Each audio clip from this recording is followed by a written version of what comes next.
Want to do an open. How do you like the show so far? What do you say? I'm listening. That's all that counts, okay? As long as he's listening, I'm happy. You know who I'm talking about? Howard from Boca. That's the guy.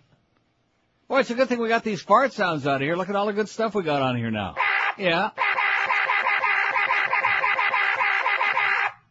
Yeah, that was bad anyway. What? All those farts.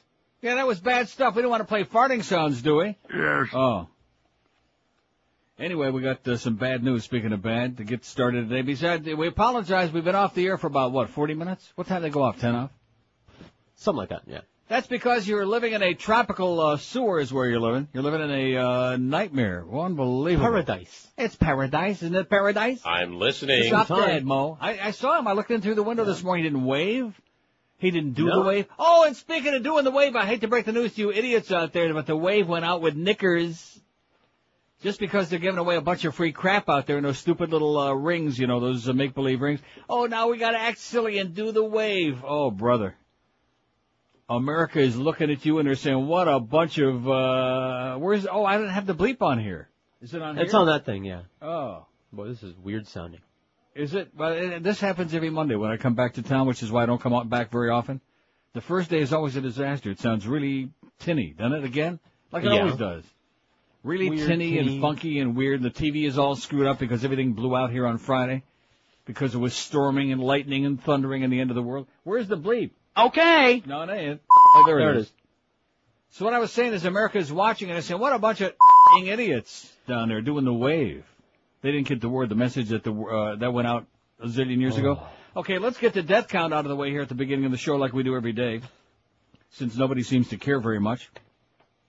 3 U.S. Marines have been killed in fighting west of Baghdad, bringing the total number of U.S. troops killed since Friday to 23. This sounds awful. This sounds like I'm it sounds awful. Talking through a tin can. Did somebody diddle with this mic in here? Did Zach do it on Friday? I think Zach was doing it. By the way, nice show, Zach. Zach and Robert Creeper were playing in-house, one hell of a rock show, man. They were really just going nuts for the last 45 minutes. Probably had a bigger audience than we got right now. Anyway, and to kind of put it in better perspective, gunfire was largely silenced today on the second day of a truce in Fallujah, where Iraqi doctors said 600 people, including many civilians, were killed. Top U.S. military spokesman said about 70 Americans and 700 insurgents have been killed since April 1. But I thought it was a little over a year ago the war was over. Mission accomplished. Mission accomplished, all done, right. And he was out there on that aircraft carrier, all dressed up in that zoot suit. I mean, you people have blood on your hands. I want to say that again. All you Bush people, even Miguel was just in the doorway there. Don't let him vote, by the way, in November. Keep him occupied. He ain't going to vote for Bush. Says who? He's going to vote for Kerry? He better. Miguel Escobar, professional Cubano, comunista is going to vote for John Kerry. That's scary. Wow. I'd rather vote for Howard from Boca than Bush. Yeah, you got my vote, Mo, let me tell you. I'm listening. I might as well use those a lot. They're on there. So anyway, we apologize for the dead air, but of course on a sports station, sometimes it's a public service. Oh, I'm bitter, man. I'm really bitter about being back here, more so than ever before. And, and now look at this. Shut up. No, I already did that thing, and it's still making noise back there. Everything here is a piece of crap, okay? We apologize for the bad weather, too. I brought it from up north just to make everybody... Misery loves company. Right? That's our motto. Weather's been beautiful up until until I got here. Well, yesterday was pretty nice. Right? But I waited till the work week started because it was Easter Sunday, and he has risen, you know. By the way, apparently we have classical music in the background for some unknown reason. We have classical music in the background now? Of us, yeah. Well, all you intellectuals out there, hallelujah, baby. Maybe we can have a movement. Which movement we're going to have? Certainly not the one we used to play, not that movement. We don't want to get in no trouble. Okay, let's do the break because the good news is we got a few spots today. Oh! Not too many, just enough maybe to make enough money. If we don't have enough money to get a new TV, we're going to have another one of those phony auctions for you. The Neil Rogers Show on 560 WQAM, Miami, Fort Lauderdale. WKT, Miami Beach, Miami. Stay tuned for the Irv Schindler Show with Shirley Spellerberg. Oy! It's the Jew station. I mean, the Haitian station. I mean, the classical station. But it ain't owned by Cheap Channel anyway. That's something. Greg hates you. Good. Yeah, he went on vacation this week. He found out I was coming back. He can't face me. He had to leave. He had to bail out. Lying sack of crap. Oh, what about putting Howard Stern on there? Oh, yeah, that's a good idea, Greg.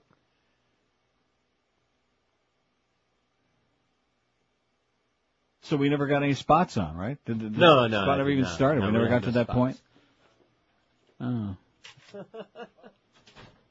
Now we're definitely going to have to hold another online auction. Just one? Every day. We got tchotchkes in here we can auction off. Yeah, oh yeah, the muskrat. Right, we got some The bronze. panther, can you imagine the panther picture there? Panther plaque, get $5,000 for that. The sales department picture, that's worth $50,000 easy. Sure, you got all those hockey plaques, those bronzes up there. That box of pepperoni, we just can't say what it is. Just with his ear glued, waiting for me to start talking. He can't miss a word. So even when we're off the air, he's listening. Hope you enjoyed the classical music. That's Bleed Over from KAT. WKAT, Miami Beach, Miami. Not. Yeah, it brings back bad memories. We got better music than Catch them anyway. the cat. See my Passion disc over here, just in case we go off. Oh, the again. Passion of the Jesus? He has That's risen, right. by the way, you know that? In Oh, case I you don't know. know that, you can go into my neighborhood and see one of my neighbors has got a big flag in front of their house says, he has risen. Keep your bumper mices and your superstition to yourself, please. Like a fine dough, he is risen. Right. In fact, maybe we can use Jesus as a pizza crust. At the law. Huh? That's something to think about. Not during Pesach. Isn't gotta be Pesach unrisen. over by now, I would think? Although we probably still have some leftover Pesadiki candy. Is Passover? Now, so what do we want to do? We just want to toss that other break to... I don't care. I really don't care. I mean, this is all the reason why I don't come here is because this place is a joke. Poor Fix-Its out there trying to buy a new TV, so if the world comes to them, we can actually put it on the air. Hey, anybody want to hear CNN? You're listening to it. Well, you can pot it up in there. Yeah, except I got Jerry on. Oh, and you don't want to put any more of that golf crap. Okay, let's give you the results from yesterday from the weekend poll. Okay, do I have them? I got them here somewhere. About which one of us is the most obnoxious. I think it's pretty obnoxious to the audience. You should have probably changed your vote. George's brother passed away on Monday of last week, and George's whole vacation was spent with funerals and depression and all that terrible stuff. He was only, how old is he? 43? 43. It'll be his birthday Saturday. He'll be 44. No, it will not be his birthday Saturday, no. It would have been his birthday. Yeah, but now he's dead. So anyway, he was fat and he smoked a lot, and it's a really sad thing because he was a good guy, and the good people, of course, are the dead people, as Don Delaware said. So, and all these people say you're obnoxious. So I think, Well, yeah. based on what you know and hear, and of course they all know so much, don't they? Yes. Who do you pick as the most obnoxious at WQM? Now, they did get this one right. Howard from Boca. He won by a landslide. I mean, this is out of 2,270 votes. He got almost 1,000 votes. Nice going, Mo. I'm listening. All right. Almost 1,000 votes. What is Clarence talking you in there, okay? Don't Spots. forget about the spots. Leave that to Screw Ann. I know she's not here today, so just forget about it. By the way, Greg's not here either today because... Greg hates you. Right. Now, did he send you his condolences when your brother passed away? Greg? No. Clarence? No. Today. He Too late. Condoled me today. Too late. I condoled you last week on the air. Thank you. Although you never called me. You should have called and just... To what, weep? Yeah. I don't know, something. I'm still in... I think I'm more in shock than you are, if that's possible. I'm just... that's the fat thing. The fat thing that's the scary I thing. don't like my misery to ooze Because out on all the other people. fat people that you know have this habit of dying. Yeah, it's funny that way. That's 3 now. Right. Fat And we people got me. die. And I was at the track Saturday. Wait till you hear my track story, folks. You'll love this. But before we get to that, and I'm watching Fat Rich sitting there just shoveling. I mean, the food is coming out of the corner. No, I'm not exaggerating. I was getting physically nauseous watching him eat as the food was oozing out of the corners of his mouth. Which is a shame because he's still not as fat as he was. Right. No, he's lost about 400 or 500 pounds since he maxed out. Since his peak. Right, since he was dragging that bag around or whatever that was. But no, and then my friend Derek, who was always skinny as a rail, who comes to the track with us for many, many years, he's got a big pupik now. He's fat. So the fat disease just out of control. And of course, in my house, now that I'm home a few days, there's Easter eggs over here, and there's candy over here, and there's cookies, Christmas cookies. It's Easter, it's the wrong holiday, but Christmas cookies with the little red and green sprinkles on it. Yeah. Just to make sure that I can die before I get a chance to get out of here. Anyway, here's the poll result. The most obnoxious person at QM, according to our audience, Mo Howard David at 943. Absolutely. Boy. The Humper, which surprised me, the Hebrew Hammer, 329. Pretty strong second for the Hammer. George, 151. We had a real good battle for third place. George, 151. Screw Ann, 144. I bet you I know who voted for her. Roy! I had 142. So the three of us, they were right side by each. Greg Reed, 96. Greg hates you. Geldy, 91. Joe Zagacki, 74. Freaky Carlo, she had 67. The big had 46. The Mad Dog 38. I know, it's a good thing she didn't have 2 more votes. I know. Mad Dog 38. The Beast 37. He is so useless, man. No wonder everybody hates him. Todd Dreck, speaking of useless, had 29. Joe Rose, 19. Fat Boy had 19 votes. Is that in here? Or you don't even have it, do you? Boy, it's the Hiya Pally? Hiya, Pally! He had 19. Robert Grieper had 13. Self-hating little right-wing Jew. Duff, the Muffmeister, she had a dozen. I just noticed, speaking of him. Fat Zach had 8, yes. He's got a current, nice new glossy Bush Cheney bumper sticker on his car. Who does? Robert Grieper. Bastard. Blood on your hands, Grieper, okay? Zach had 8. In fact, he just 8 and 8 and 8. Eddie K had 8, which I can't believe anybody don't like Eddie K. And Clarence had 4 because you want to know why? Small potatoes. Well, if they'd heard that update this morning. Literally and figuratively. Yeah, he comes on here this morning on the Joe Rose Show. I'm Josh Beckett. Yeah, you only wish you were Josh Beckett, okay? Clarence, you little, oh man. Weasel. Weasel Jr. Don't you think? Absolutely. Yeah, he's a little weasel. Little wannabe. Anyway, we're just, the first 3 breaks don't exist. Okay, now what was he trying to tell you about the spots? You know. I know what. How many of them are we going to be able to shove in? How many 5-minute, 6-minute breaks can we take? No, Can we make up the spots that you're they missed in the dreaming, morning, plus the ones that we missed, plus a few maybe from this afternoon, just in case we go off again. Okay, what do you say we do all spots? Let's get a call here, if we can get any calls, if there's anybody listening, if we're still on the air. Somebody call in and see what you think. All spots between now and 2. Sounds good to me. And then we'll replay some of the Marlin victories. 5 out of 6 at home, baby. Oh! 5, 6, 7. Here we go. WQAM, hello.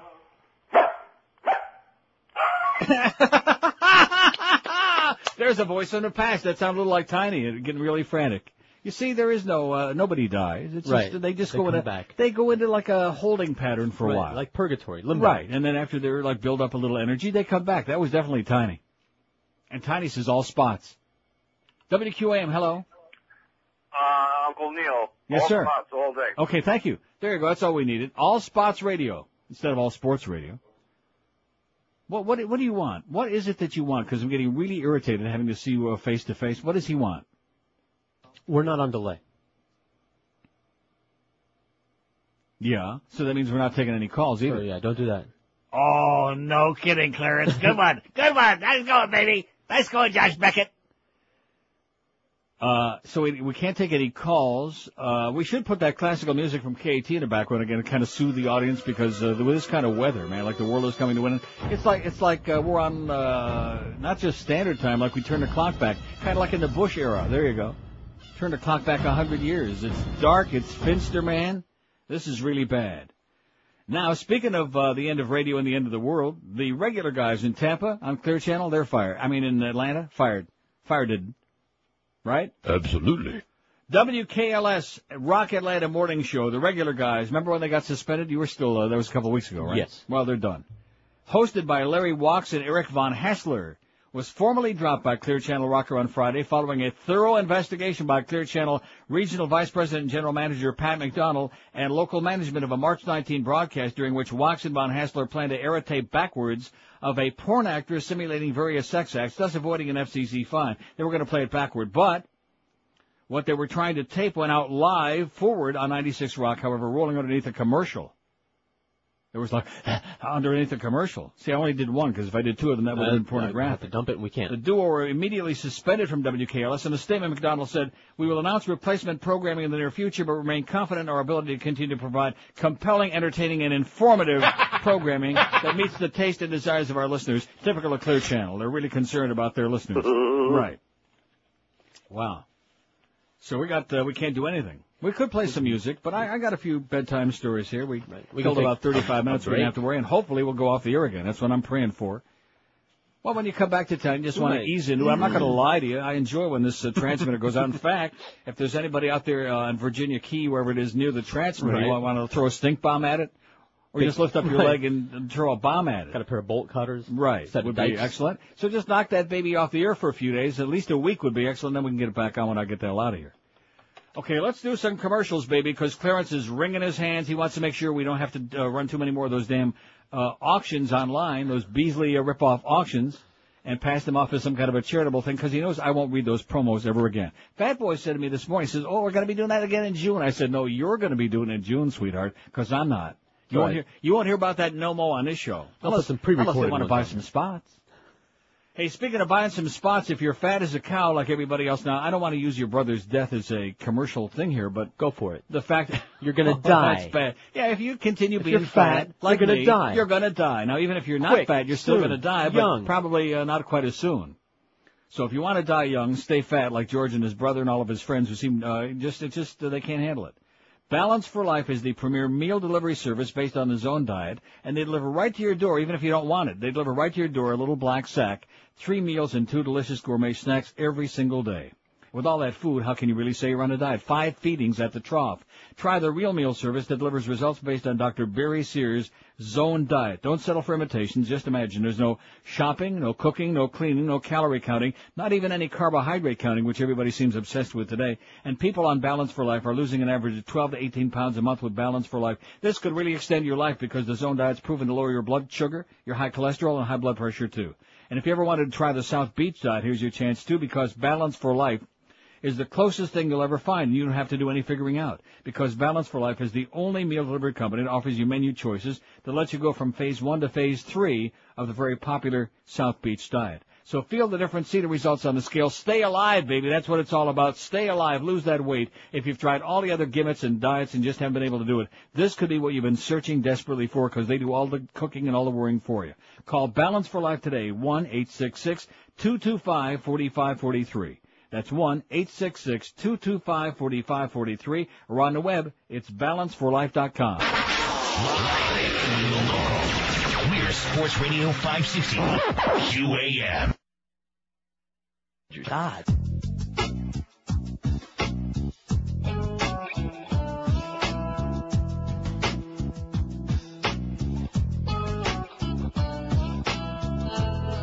His name is Cruz.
It's 11:02 at 560 WQM. Happy Monday to you. Happy Easter Monday. Do you know in Britain today is Easter Monday? Do you know that?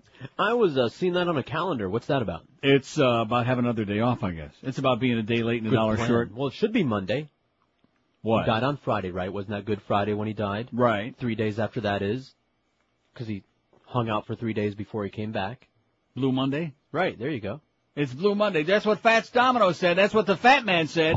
He's still alive, by the way. That's one of the few fat guys that keeps hanging on. Probably doesn't smoke. Oh. Anyway, here's our poll question for today before we get to some of these really amazing facts. It's only amazing in a very bizarre sense. Which of these do you care about least? Golf. You know, if I have to hear any more about the freaking Masters now, it was on an HD TV. You could see the number on the ball. Now, back in the day, like about a month ago, when we could actually say something on the air, I got some good lines for that, which we can't say anymore. No. But you could see the number on the ball, and I'm thinking, wow, holy cow, man! Count the dimples. Yeah, you could count the dimples on there, the ball and on the cheek too. Golf, the Marlins, which man, this town is just Marlin intensive, especially on days when they give a bunch of crap away free. That's what they want. I'll get to my racetrack story in a moment. about you barbarians up there in Pompano, man. I'm going to tell you, really, and I'm not saying this for a fact or to be a sourpuss. We got so many nasty, miserable, rotten people. This is a beautiful place, although the weather sucks a lot like today. But the wrong people. People transplant. We need an immediate people transplant now, am I right? Absolutely. You got it. I'll drive the bus. Bus them in. Oh, yeah, I'll drive the bus. In fact, I'm going to be bailing out just before I drive it right off into the ocean. All you Cemetery Village and Winmore people up there in Pompano, I want my free program. Come on. I'm next. The Marlins, what do you care about least? Golf, the Marlins, politics, sex. Now, do you think anybody's going to vote for sex? See, that's going to be the true test, yeah. Hockey, the stock market, or Howard Stern. I mean, I just put a bunch of random things on here. I think it's kind of interesting. It is. Which do you care about least? I would say golf. There are a lot of ties there. Golf, Marlins. Golf. No, the Marlins at least, I don't know. There's at least it gives these people something to do. But golf, I mean, you talk about lifeless. Look at the kind of people who play a lot of golf. Howard from Boca. Yeah, rest my case. Boring to play, and there's people watching other people play. Right. And if you watch real closely on your HD TV set, you can actually see the number of the ball and count the dimples. You could see the windings underneath the exterior shell of that hard little ball. God, get a life. And he's got the green jacket on. And Zach on Friday was trying to tell me when I kept complaining that I didn't care about it and I refused to. This is the most prestigious golf tournament of them all. That would be like saying, that would be like putting your finger in your nose saying, here's the most prestigious booger I ever picked out of my nose. And we could like put it on display in the Smithsonian Institute. Half hard and half springy. And all of America could like, oh my God, look at that thing. Is it like animal, vegetable, mineral, or all of the above? You know, neon and brown. Wow. Golf. You people with your golf. And, of course, that's the kind of people that this town attracts. I heard Mo the other day going on, of course, about Arnold Palmer. Oh, this morning it was going about how Nicholas should have had the class to wait until Saturday. It was Arnie's day on Friday. See, these are all a bunch of blue nose, where's that thing? Holes. Remember when the crippled golfer, Casey Martin or whatever his name was? Oh, no, you can't have a cart because that gives you an unfair advantage, okay, even though you're probably going to die in a few weeks. And then when the broad wanted to get in there and I'll go, oh, we can't have any women there. A bunch of blue-nosed elitist holes. And that's what golf's all about. That's the kind of people that are like specialized in that. Howard from Boca. And his ilk. Anyway, I hope a ball hits you right where your skull used to be, okay, Mo? Right where that muskrat sitting. Anyway, here's some faxes. This is cute. Look at that. The passion of the mice. And there's Mickey nailed to the cross, and he's saying, Eisner? That's cute. Nice going. Nice artwork. Thanks, Pally, whoever that was. Now, here's one that says, and of course, we don't care. I hope you people understand we don't care. We just want to get the spots in. We got a lot of breaks today. Long ones. It says, computer nerds rule. I hope you realize that sometimes those pictures you display of nude celebrities are fake. They're what's commonly known as Photoshop jobs. This is when you take the head of a celebrity and paste it on the body of somebody else. It's sometimes very difficult to tell the fake one from a true image, is what it says. This does happen, but never on our website. No, we don't. Some of us go to great lengths. George is the one that got the pictures. Like today, we got Victoria Principal. Painstaking. Right, and where's my Victoria Principal bio and all the stuff I printed out here? I'm a mess. I don't know. I'm a mess, and I have no idea why. These are famous pictures that have been printed in publications or other things, and oh, here she is. I don't do the fake ones. We don't put no fake pictures on our thing, okay? And if you're over the age of 75 and got 45 pieces of ID to prove it, you can go behind a beaded curtain. That's still working because I checked it out. Victoria Principal, she just turned 100. I mean, she was born January 3rd, 1946. This particular picture is from the scandalous I posed for it after I said that I would never do such a thing set, that she had to pay the guy not to publish, but of course they got out there anyway. And it was a big news story, and everyone saw them, and they're very well established as real Victoria Principal pictures.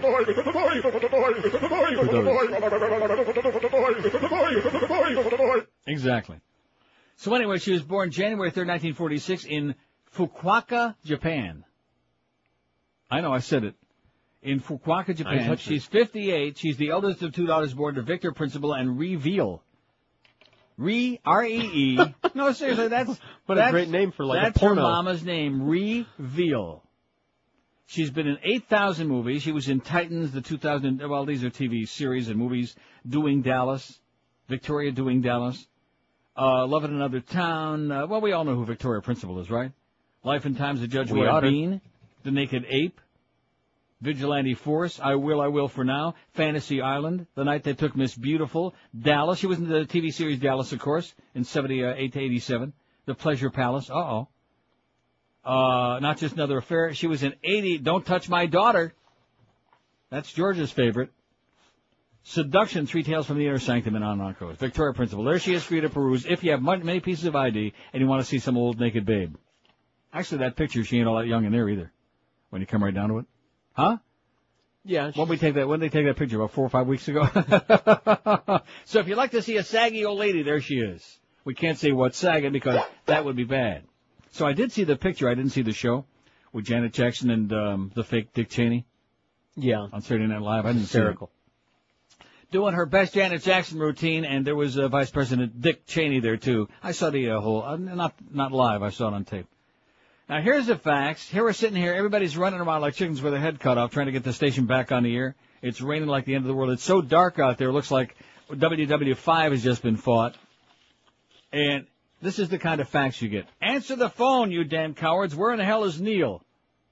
Look at that. Like big angry print. Yeah! Like that's going to solve the problem sooner. Right. Part of that whole we owe them something mentality. We got our people running around here like they know something, okay, which is a real stretch, but nevertheless. They're running all around the building trying to get us on the air. They got the glue out and the LePage's glue and the Band-Aids and the Scotch tape. And people faxing here. Come on, answer the phone. We want to know. Well, when we get back on, like now, then you'll know. When we go off again, well, then you'll know too. Like right now would be good. Like that. When we go off the air again. And quite frankly, when you're on this station with this signal, does it really make much of a difference? Huh? Who the hell can hear us? I'm listening. Besides him, besides Mr. Misfit. Boy, he sure looked dapper in there this morning. I looked in, he had his Sunday go-to-meeting. Somebody must have messed his calendar up. The fancy one, the one with He had the fancy Sunday go-to-meeting muskrat on. It was a beautiful thing. Nice going, Mo. 11 past 11 and 560 WQM. I saw Todd Dreck this morning. Give you any new copy? No. For any of his two accounts? No, he did not. He just stood around making a fool of himself like he always did, pretended to care. You don't care, Todd, okay? Neither do I. I hope you get hit by a freight train right on the corner. If you're in a dead-end job, are you underpaid, overworked? How'd you like to get yourself a new high-paying career? I think just about everybody out there would agree with that. But maybe you don't have the cash or the 4 years to waste on college. If this is your situation, here's what you ought to do. Please, we've been telling you about this for a long time now, for a coon's age. Make that one easy call to Fast Train, toll-free, at 1-866-FAST TRAIN, because that one simple phone call can change your life in a moment. They can have you trained and certified for a high-paying computer network professional career. And the best part of the whole deal is they can have you finished and ready with that training in as little as 4 short months. By the end of the summer, you can be trained for a new high-paying career. Fast Train offers day, evening, weekend classes to fit around your schedule. Fast Train offers job placement assistance, financial aid to people who qualify, and with 7 convenient locations to serve you all around the state, there's bound to be one pretty convenient by where you live. So don't delay. Pick up that phone and call Fast Train right now at 1-866-FAST-TRAIN, or check them on the web at fasttrain.com. Think about it. In just 4 short months, you could be on your way to making some serious cash. Don't delay. Call them today. Check them on the web, like I said, fasttrain.com, or make that call at 1-866-FAST-TRAIN. Live and local. This is Sports Radio 560 QAM. All right, class, attention. It's time to recite the new Pledge of Allegiance. Everyone stands up, please. Now place your right and or left hand over the organ of your choice. Let's begin. I may or may not pledge allegiance, depending on if my parents let me, to the flag of the less than United States of America, and to the republic for which that pagan symbol, which I reserve the right to burn, stands. One overly litigious nation, under the arbitrary sway of a random universe, controlled solely by immutable natural laws, often divided with ever-decreasing liberty and justice for those with a law degree and too much free time. Very good, very good. Excellent. 11:17 at 560 WQM. You're sometimes on the air station, sometimes not. Cum si, cum sa. Stuttering Gil says your transmitter's like Homestead's power plant, little rain and no power. But in Iraq, I remember seeing bombs dropping at night and the power was still on. We need to hire those people for our transmission problems. Una bomba is what Gil was saying. Nice going, Gil. Have a great life. Here's one for the poll that I left off. Religion. That's a good one. You're going to add that on there? Now, please spell it right, because if you spell it wrong, Eric will have to change that for you. And I don't want Eric to have to do that, because he had his own technical problems yesterday. I don't really understand that. He said something about the server. They broke into the machine and messed it all up. What actually is a server? It's a big computer. Right, well, I know that. Super fancy CPU, like the boxes that you see there. Right. That's big and powerful enough to handle traffic from other people's computers, like, input and output, like that you have to have if you run a website. Well, why would somebody do that? What would be the point? Evil? They're evil? Oh, the evildoers? People that write viruses? Because Eric didn't tell me the evildoers done it. What's the point of that? Writing a virus that's going to screw up people's lives. Being a time pain in and the effort. ass. Yeah, there you go. Being a smart ass. It's its own reward. Yeah, but it's almost always punks that do that. See, that's the idea of being a punk, is you have to be a smart ass all over the world, not just in America. Right. Now, just in Florida, let's get closer to home now that I'm here for a few days. Let's get closer to home, and I'm driving to the racetrack on Saturday night so I could watch Fat Rich here with the food coming out of the corners of his mouth and Eric squeezing his pupik. And quit eating, guys, okay? They're crazy people. Good guys, but crazy. So I'm driving up there, and I see a car in front of me, and, of course, driving. Why is it the religious people always drive like crap? It's par for the course. It's all part of the big tapestry. Oh, I see. And I see on the back of the car, this bitch has not only got the fish with the word Jesus inside of it. Just in case you don't know. She also has a bumper sticker, speaking of that last bit I played. I pledge allegiance, or something, one nation under God, with the under God. In other words, I'm going to show you, God. Oh, yeah, we can't say that either. No. Oh, we can't say anything. But at any rate, so I'm thinking to myself, why are you doing this? I'm always talking about religion as a weapon, and there's a good example of it. Keep it to yourself. I don't care what you believe. More power to you, okay? Hope you have a wonderful time in purgatory, wherever you're going. But I just don't want to be bothered with it. Then I come home, and I had left a couple of things in Toronto. I didn't bring a few toiletry things back. I was going to say one beginning with a D. I don't think we can say that anymore either. No. Well, no, wait a minute. Why can't you say that? I don't know. I see them in the store all the time, and... No, you can say douche. Why not? I mean, if you can say, yeah. But that's... suppository. No, that's what you do with the container that you buy it. Right. But anyway, so I go to I was going to go into Walgreens, that 24-hour one by me there, and I drive by there, and there's not a parking space to be found. This is 11:30 Saturday night. And I thought... How can this be? Are they giving merchandise away or something? And so I just cruised around. I looked inside the window, and I see them all lined up at the cashier. I mean, a long line, because they're buying Christmas candy. Yesterday morning, I get up. I sleep in a little bit, get up to go out to get my Sunday newspapers. By the way, the great thing about Sunday newspapers is you can throw them away within 5 minutes. They're both the Herald and the Sun Sentinel, about 15 pounds of ads. That's all that's in there, ads and special sections and crap. There's nothing to read. So I go out there, get my newspapers, and I look up and I see, I don't want to say which house, but it's pretty obvious. In my neighborhood, one of my neighbors, which I mentioned before, has got a big flag, okay, that says, he is risen. Of course, this is Easter Sunday morning, you understand. Although this is Easter Monday now in Britain, and the flag I see is still there. But at any rate, I'm thinking to myself, why are you doing this? Why are you doing this?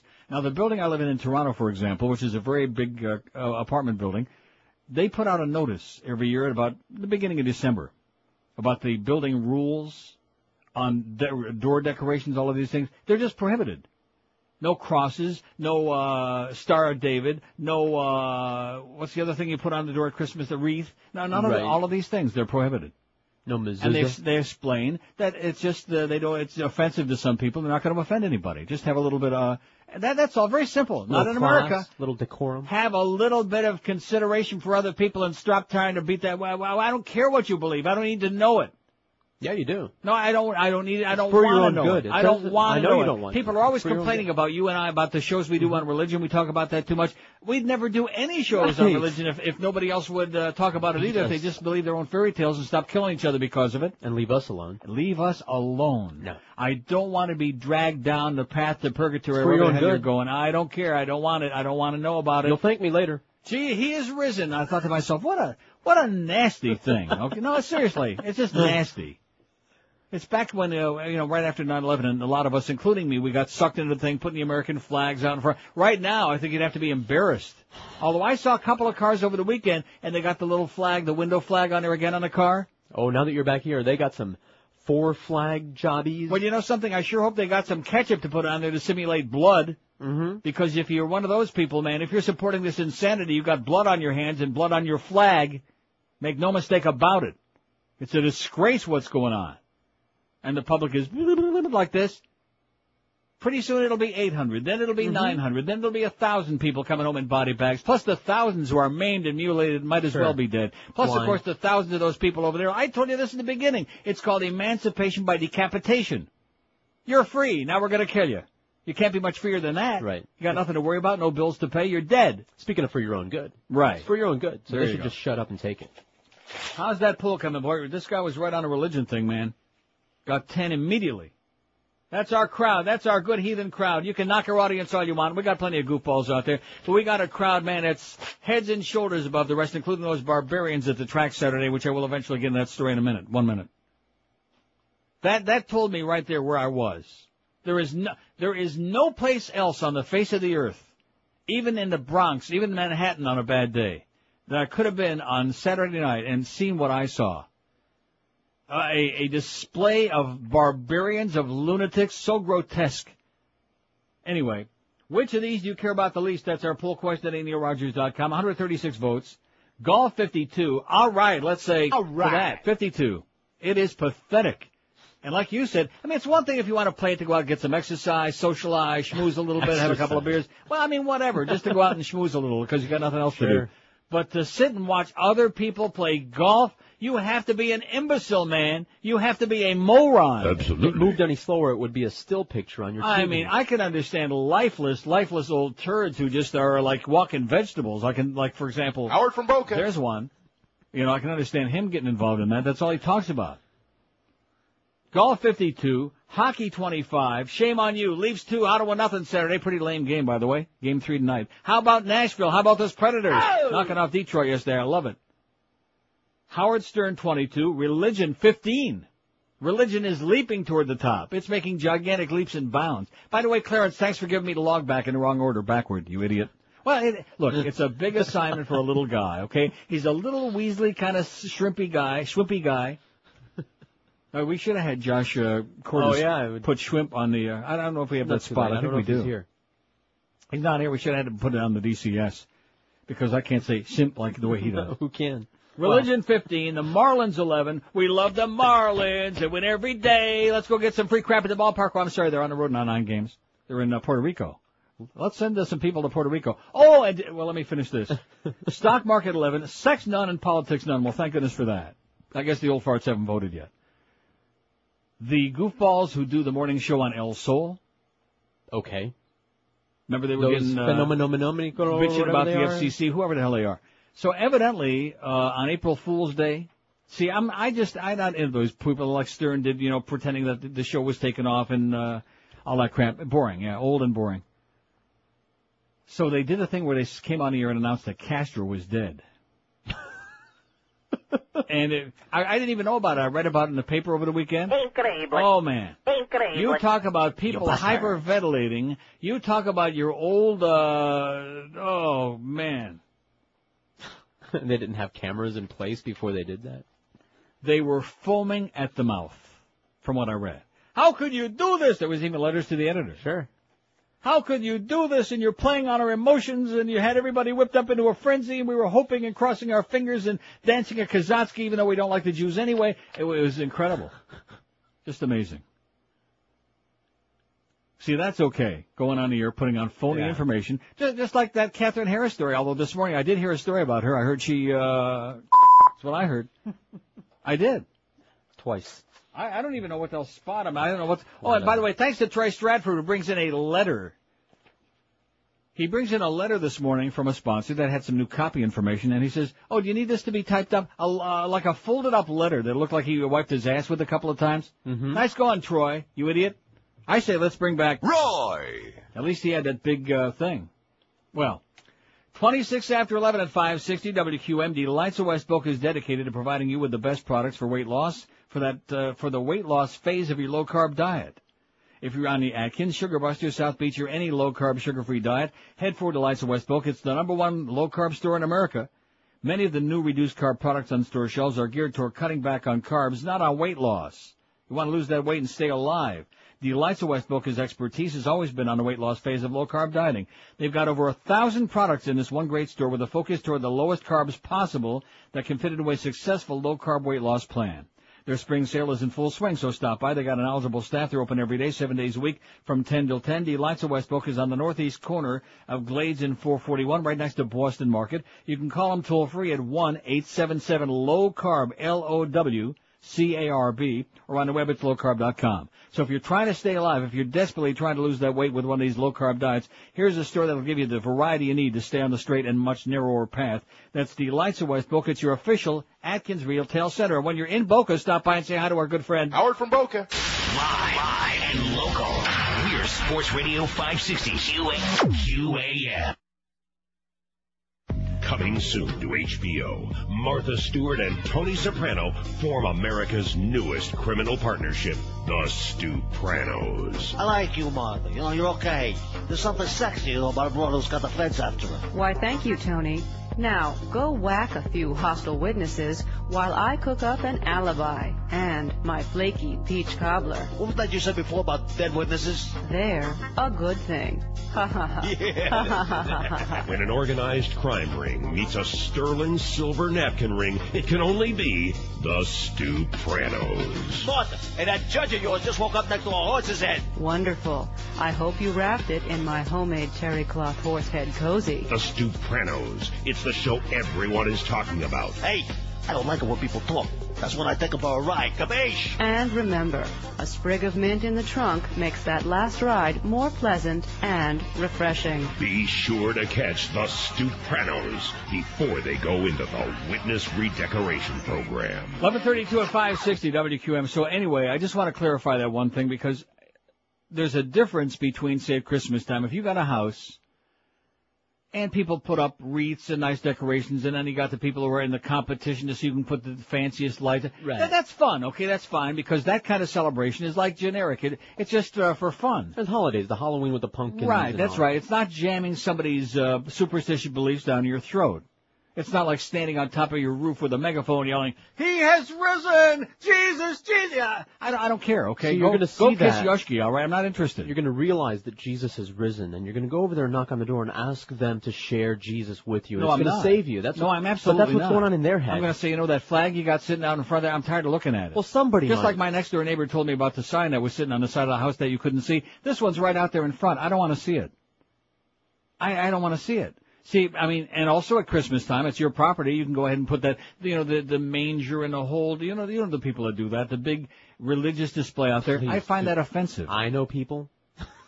We all know people. Your people. Yeah. All of them. Giant 10-foot Virgin Yoshki, Mary. oh my goodness, how can you say these terrible things, especially at this time of the year? Really, easy. Any other time of the year is no difference. Manish Tana Halala Yurzeh. Also, one of my favorite moments of my life, I was just thinking during that break, was when a door opened a little while ago, and Clarence stood in there breathlessly to announce that we had no delay working right now. Mm-hmm. And I said, "No calls." And he pointed at me like a little light bulb, but bingo, bingo. Yeah, what's that thing where you got that? I got it in there at Surprise Bell or something. Whatever it is. Very good, Clarence. You're really catching on, baby. I'd say another 15, 20 years' work, a little lobotomy to remove all that sports crap from part of your brain, whatever's supposed to be in there, and you might actually be a broadcaster. I'm not too sure. I doubt it. But keep working on it. Points at me like, "Oh, very good, Neil, very good." No calls.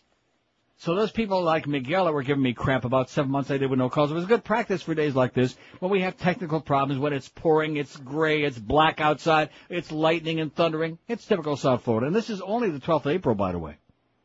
12th of April. And already we got these storms. Just wait till the summer. I read a story that I wouldn't dare read it on the air because our fragile emotional audience would have a nervous breakdown about Arctic, about global warming in the Arctic. Did you see that story? That's an environmentalist plot. And the crux of this story is it could start really happening big time by 2010. And I'm thinking to myself, that's only 6 years away. Mm-hmm. When you get to be 90, which I think is old enough, by the way, when you get to be 90, almost 91, which I think is very old, then you don't worry about stuff that's going to happen several years down the road. Or if they're saying, by the year 2800, well, we're not going to be here by the year 2800. You're not looking at the bright side. What's that? Look at all these wonderful dive sites that they're going to have for the divers now. Former city of Miami, former city of New York. We got enough dives here already. Los Angeles.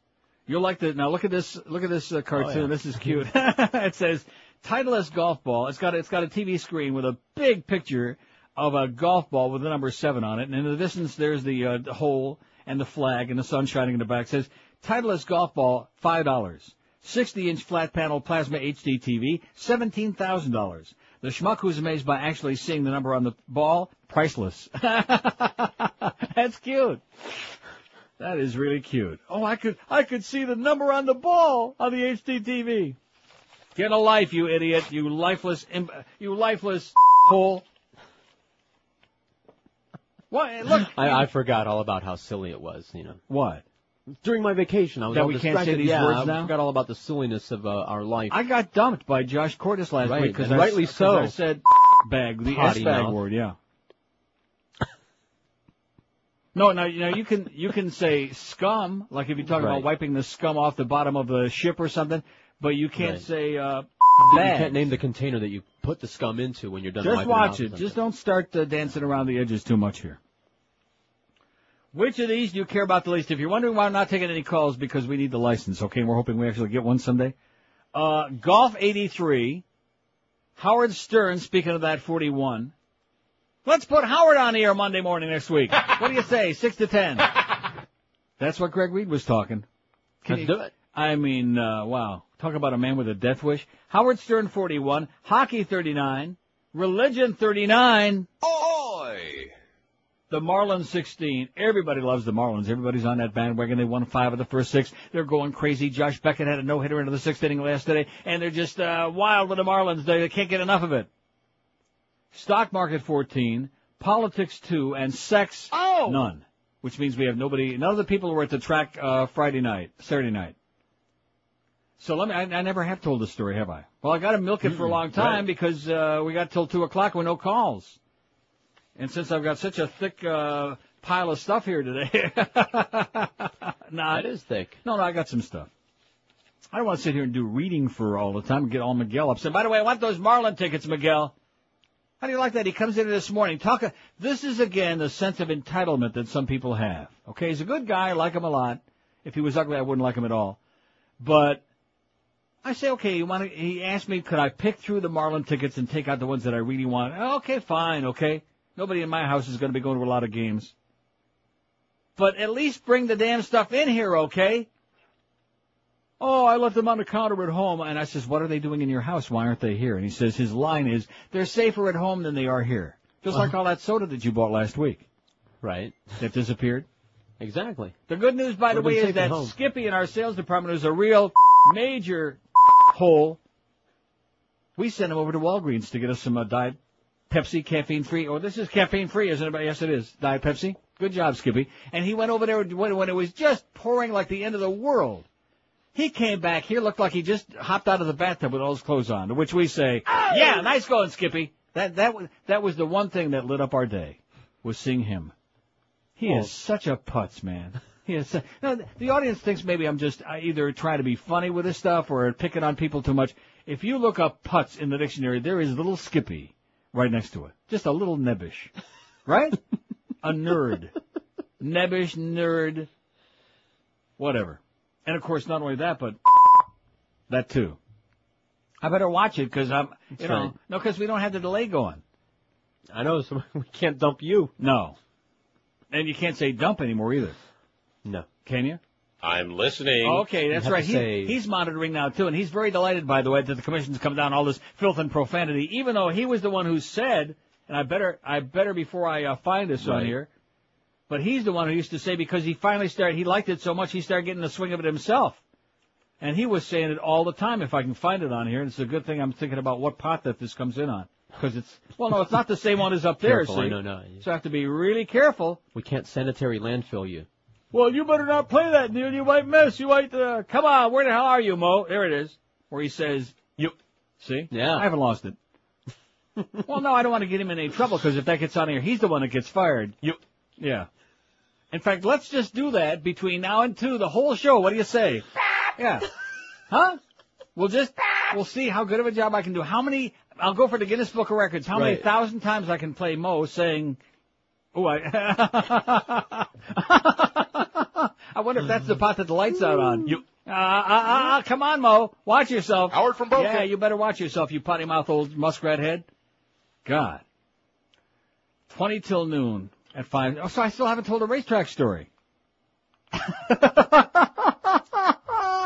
Plenty of time. This is the best. At least to me. I don't think the audience will agree with that, but this to me is the epitome of what this town's all about. You sound so bitter. Yes, I am.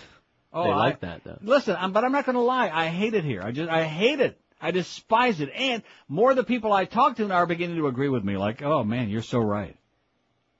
In fact, Ken, my Nationwide Limos, who picked me up. Nice job, Ken. Ken Halpern, the great once in a while, good guy. He was, we're talking about the snowbirds, and he was saying, please, just all of them go, the ones that are left that haven't left already, please. He was telling me stories that would make hair stand up on your gray head. You wouldn't believe it. I believe it. For 40 cents, for a 40-cent mistake on their bill, they were calling up and demanding, they were going to turn him in for fraud. Badness. For fraud for 40 cents. And, of course, also telling me about the great tips that they were leaving. Oh, yeah. Hey, is your company suffering from regulations and increased labor costs? Let Oasis Outsourcing help you when it comes to the people side of your business. Payroll administration, Fortune 500 company employee benefits, human resource services, and risk management are just a few of the services that Oasis Outsourcing can cover to help your business be more profitable. Call Oasis Outsourcing today for a fee evaluation, toll free at 1-866-OASIS or Russ Oasis. That's 1-866-286-2747. With more than 60,000 employees worldwide, Oasis Outsourcing understands the many facets of human resource management. Outsourcing is being recognized by firms large and small as a powerful management choice, which allows you to focus on your core business while leaving the operational details to Oasis Outsourcing. Let Oasis Outsourcing make your business more profitable. For a fee evaluation, call 1-866-OASIS. That's 1-866-286-2747 for Oasis Outsourcing. Live and local. This is Sports Radio 560. QAM. When a relaxing moment turns into the right moment, you'll be ready. Thanks to new 36-hour Cialis. Ooh, Friday night, a hot tub, a little wine, a gorgeous sunset. How about we go inside? Is that all you can think about? The question is, will your wife be ready? That's why Cialis keeps working for up to 36 hours, so you have the time you need to wear down her resistance. Honey, want to snuggle? It is 6 a.m. You know Saturday is my only day to sleep in. With new 36-hour Cialis, you can afford to bide your time. What can be better than a romantic dinner on a Saturday night? I know. After this, let's go home and relax in front of the fire. Hello? Wood smoke aggravates my asthma? Because sooner or later, she'll give it up, one way or the other. Honey, wake up. There's a burglar in the house. Oh, my God. Oh, I think we should have noisy sex to scare him off. Oh, all right. Thank God. We've still got 10 minutes left on the clock. Come on. Hurry up. New 36-hour Cialis. When a break-in becomes a way-in, will you be ready? 13 till noon at 560. The good news is we can take calls now. We got the delay back. Everything's working, but don't hurry. We got a lot of stuff to do here yet. Yeah. What? We got bigger fish to fry than worrying about a few stupid calls. You'll see. WQM, hello. Yeah, I can speak to Neil. Speaking. Hey, Neil. Well, welcome back, I guess. Very briefly, just a little pit stop. You'd rather be somewhere else, probably. Yes. Hey, yeah, I lived up in Toronto for 4 summers. I loved it. Uh-huh. It's a great city. What's not to like? I lived on St. George and Bloor right there at the university. I'll be damned. So it was a pretty nice time up there. Hmm. Okay, I need a favor. I have an animal that I have to rescue from these people, and I've been looking in the. Well, what do you mean you have an animal you have to rescue from these people? Okay, they got him tied up, and he doesn't get any attention. He's filthy dirty. So why don't you call Animal Rescue? Why are you calling me? I can't. Yeah, I can't. Where's the police? Number? I don't know where the number is. Call the police. Well, no, I don't. The guy told me I can take this dog. I don't know. I already have a dog, right? Yeah. And so I looked in the white pages, the yellow pages. There's no listing for animal rescue. So if I can get the number from you, because I know you or someone there would have that number. Do we have a phone number for our friends at Abandoned Pet Rescue? Because well, see, the owner already told me. Did you look up Abandoned Pet Rescue? No, I looked up Animal Rescue. So just look up Abandoned Pet Rescue. That's the name of the organization. Yes. In Fort Lauderdale. They're in Fort Lauderdale. Okay, great. Okay. Because I'm right out here in North. Thanks, Pally. Rescue that dog, man. Okay. Do a good job. No, seriously. I mean, if somebody's not taking care of an animal, and those people ought to be on death row, as far as I'm concerned. Let's talk about animals. Okay, the ones with two legs. I get to the track Saturday. I'm going to meet Fat Rich and Derek, who both, by the way, could lose some weight, and me too. And I get there right at 6 o'clock. Bad move on my part, okay? Why is it a bad move? Because that's right when they're opening up and they have this gigantic group of old yentas there. Oi! By the way, Toby, I'm so sorry for you, Toby. Toby is a very nice lady. She sells the programs at Pompano Park, all right? Poor lady. And she and her husband, they schlep out all of the stuff, and she has to, and of course they're all descending upon her. So they had some kind of a special deal, I guess, where the people had coupons for a free program. Oh, God. A free program. What are they normally, like $1? $2.50. Oh, my God. $2.50. Big bucks. There must have been in this group 100 people you have never in your life. You would have thought that Toby was standing there with a stack of $1,000 bills, and that the first 20 people who were able to shove and push and squeeze through each other were going to get those 20s. And she's saying, it's a good thing she didn't have a gun, because I think she'd have committed suicide, or maybe shot some of them. I have never seen such a barbaric display, and I thought to myself, now you know where you are. Mm-hmm. Now you know Welcome exactly home. why people hate this place and the people who make this the toilet that it is. An outdoor nursing home. That's what this is. Where even the young people can't have a good time. We don't want them here. They're making too much noise, having too good of a time. And she says, if you won't form a single line, nobody's going to get any programs, because she's trying to create, she's got really, she's standing behind a counter there trying to create a little bit of order out of this mess, this chaos, this chaotic scene. The races don't start till 7:05. It's not like they're going to go running up there and start plunging their guts out with their $2 show bets, I don't think.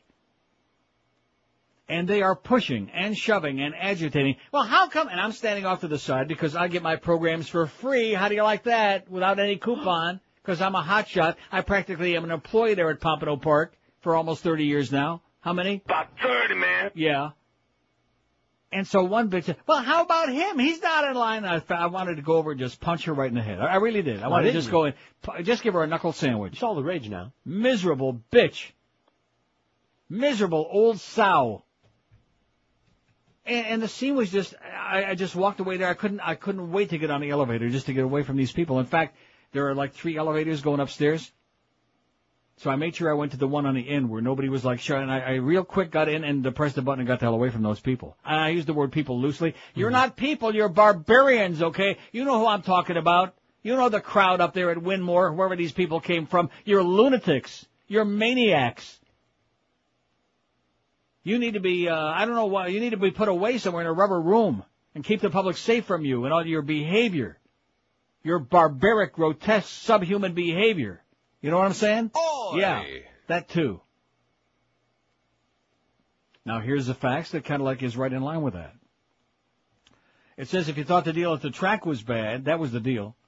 You should have been at the Marlins game on Saturday. People were ready to riot. They were getting ready to riot because they didn't get the Marlins replica ring.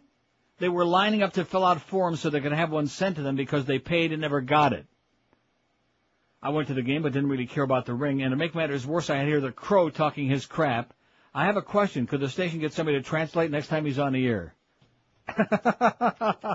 Yeah, Greg Reed going back to the well again, man. That's where you see some arm problems. Yeah, and he says, by the way, want a ring?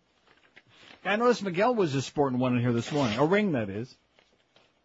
A Marlins ring. Yeah, a Marlins ring. We have to be, because they might think I'm talking about a ring, that kind, if I said he was sporting one. Watch yourself now. Be very, very careful, even though the delay is back. I have no idea what this thing is, this alarm. I don't know what this is. Maybe he must have sent me a fax. I don't get it. People are out of control here. 5670560, pound 560 on the AT&T and Verizon line. What do we got going today? Mad Dog at 2. The Humper in the studio 4 to 7. No, he's at Shula's. in Miami Lakes. Shula Steak 2, 4 to 7, the Hebrew Hammer. 7 o'clock, you got the big, because nobody else will work that cheap. Eddie K at 10, and then overnight we sign off, whether we want to or not. Well, that was really exciting with the transmitter going down about 10 to 10. Reminded me of that first day that Pharrell was on the air. Remember that? I'm sure you do. Wow. I'm going to kick his ass, and then I'll steal his toupee. And the amazing thing is he's still on the air on a Clear Channel station in Atlanta, which is... that was beautiful. Yeah. Shocking. While it lasts. While it lasts. Catch it while it lasts, because it won't be long. You can bet your life on that.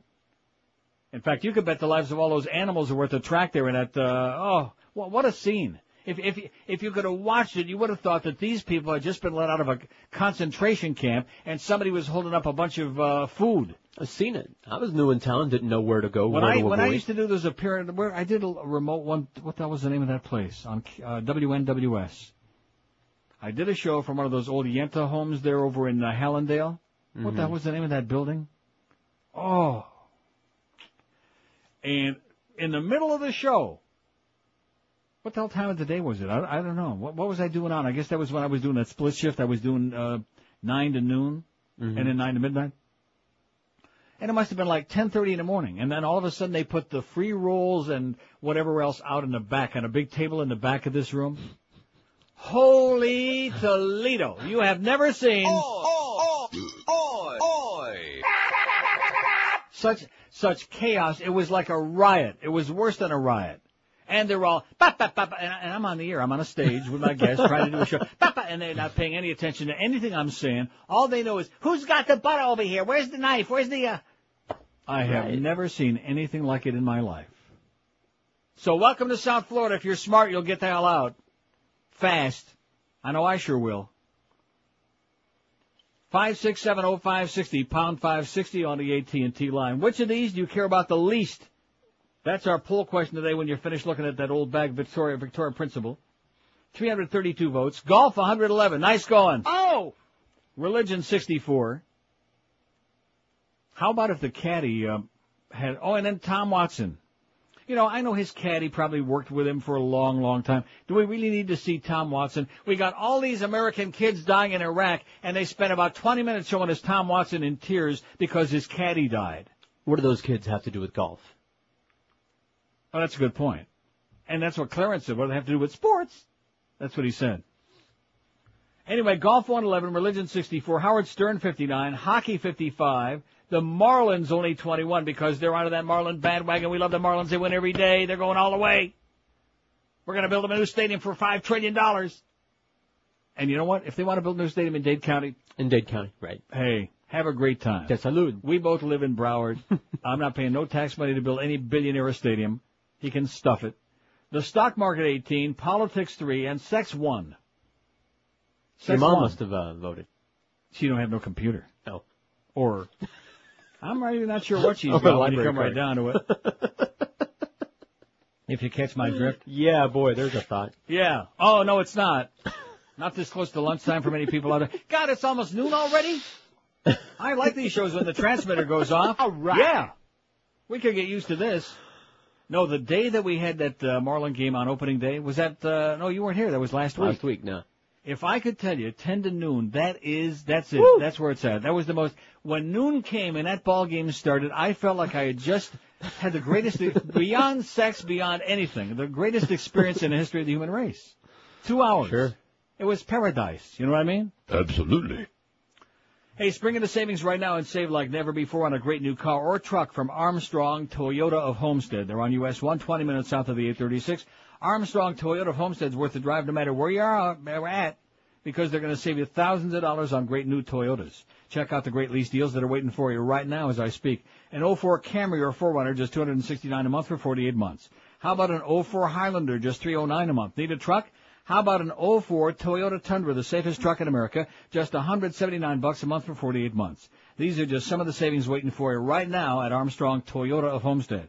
General Manager David Rich and his staff will do just about anything under the sun so they can put you in a great new Toyota today with an unbeatable deal. Experience for yourself the Armstrong Toyota of Homestead difference. They're locally owned and operated, and they'll do everything, like I said, to make you 100% customer satisfied. Got it? The service department is open late weeknights to late to make sure your service work is done, and they're easy to find because they're at US 1 and 293rd Street in Homestead, just 20 minutes south of the 836. They offer you free tires, batteries, and replacement parts for life, too, at Armstrong Toyota of Homestead. You heard me right. Tires, batteries, and free parts for life. Nobody else does that. So forget about those big mega dealers and car giants who always seem to let you down by overpromising, giving you a big song and dance, and then underdelivering. Call David Rich, the GM at Armstrong's Toyota of Homestead right now at 305-242-3247. That's 305-242-3247. Drive a little and save a ton on that unbeatable new Toyota at Armstrong Toyota of Homestead. Live and local. This is Sports Radio 560. QAM. This is Mark Morgan. It's the 12 to 1 hour on QAM. When will you be in Orlando? Oh, about 10 minutes. Whoa! From Miami? Sure. I'll just take the bullet train. Now you can travel from Key West to Jacksonville in less than 15 minutes on the Florida Bullet Train, thanks to your well-researched landslide vote. Now boarding the bullet train for Yahoo Junction, Apopka, and Cucamonga. Why just take the monorail for some barbecue when the Bullet Train can take you all the way from Tampa right into Biscayne Bay, where you can explore the tropical barrier reefs made entirely of Cuban Buick. Your vote of confidence in the credibility of elected officials has finally paid off. Take the Florida Bullet Train. For travel information on the Florida Bullet Train, call... Wait a minute. Wait. 1202 at 560. WQAM. Hey, by the way, Rich, that gambling family of yours, get them under control, will you please? I think that would be a great TV show, and to replace the Osbournes, the Fat Rich Gambling Family. Yeah. Filmed live at the GA. Anyway, here's a fax from Jeff that just, again, tells me where I am. Make no mistake about it. Jeff in Lake Worth says, you're the only person who I've heard talk about a possible strike for the next hockey season. I called the Panther organization to try to get some information on the strike before I renew my tickets for next year, and they wouldn't comment. Of course they wouldn't comment. They want your money. Then he says, why do you think there's going to be a strike? And why do we call French Canadians frogs? I hate them. Why do we call them frogs? Because that's what they sound like. Traditional. Like right. that. Started with the French. There you go.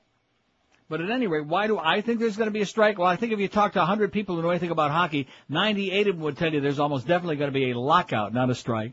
The preseason will go on because the players only get paid a per diem during the preseason, not their salary. But once the season's supposed to start, it's going to be bye-bye because the collective bargaining agreement expired after this season when the playoffs are over in a couple of weeks, in June, whenever it's going to be.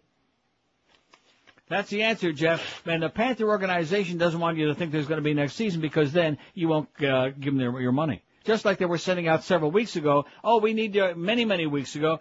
We need your deposits on your money for the playoffs, okay? Right. Even George knows the Panthers ain't making no playoffs. They aren't in no playoffs. Even George knows that. That's why I was able to get some really good seats for people. Seats for what? For the hockey games such as they were here recently. Oh, I see. Oh, of course. 124 people say they care least about golf. All right. Oh, yes. I think golf needs to be banned. Instead of banning books and words and all of these things, let's ban golf. Don't you think? What beautiful parks they would open I up would like to start a movement. I'm not talking about that kind of No, you can't movement, even talk about it anymore. Where we just ban golf. Keep people off the golf course, give them something constructive to do, and stop wasting your time out there whacking that ball around, okay, you idiot, you imbeciles, you, man. You know what I'm saying? Absolutely. There you go. Even he agrees. Open up the courses to dirt bikers. That would be good.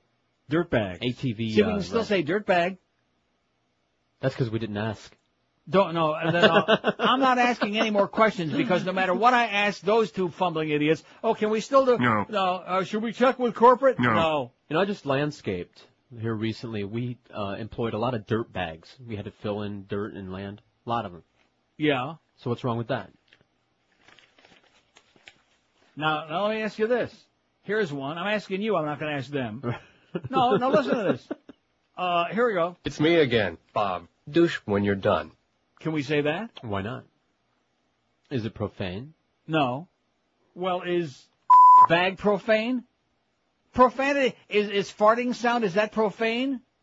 You see, this is what a lot of you people don't understand, and it just grinds my ass, and people think, oh, boy, it's really funny. There's nothing funny about it at all. It's pathetic. It's sad. It is tragic. They just, like I've been telling you for years and nobody was listening, they just arbitrarily keep making it up as they go along, and they keep expanding it and embellishing it, and you better do this or now we're going to take away your license. You know, I read a thing on Radio and Records this morning, online here. It made me want to cry about how the FCC are patting themselves and each other on the back now for this latest $500,000 fine on Clear Channel. They're all excited about it. And Michael Kopp said this, and John Adelstein said that. Boy. Yeah. All 5 of them. They're all a bunch of rabid Nazis is what they are. The word police. Oh, we can't play that anymore either because he says damn in there. So when I said in the beginning like 60 or 70% of the stuff that we were going to lose because we can't say anything anymore, and then, of course, Tom Jicken misquoted me in the paper. Nice going, Tommy. But at any rate, now it's like 90%. Right. Just based on one thing or another. Silly crap. The number of days I'm sitting up there and I'm listening to something on Q during the break just to make sure, and then, I mean, just so innocuously, one of those words will come in like damn or whatever, and I can't play it. And we don't even have the expurgated version of Bill Cigars down here. I didn't bring that with me. No, I'll have to fix that. It was a Make that masterpiece. tomorrow morning. We don't need it. Save your energy for something useful, okay? Which I can't imagine what that would be in this place. Here's something, though.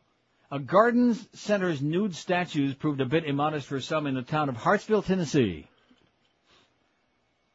G&L Garden Center responded to complaints by covering up the classical-style statues with stylish two-piece crimson velvet sarongs. I'm sure John Ashcroft would be proud. Oh! All right, he's pleased as punch. That sounds so sarong. It turns out leaving a little to the imagination meant more for customers.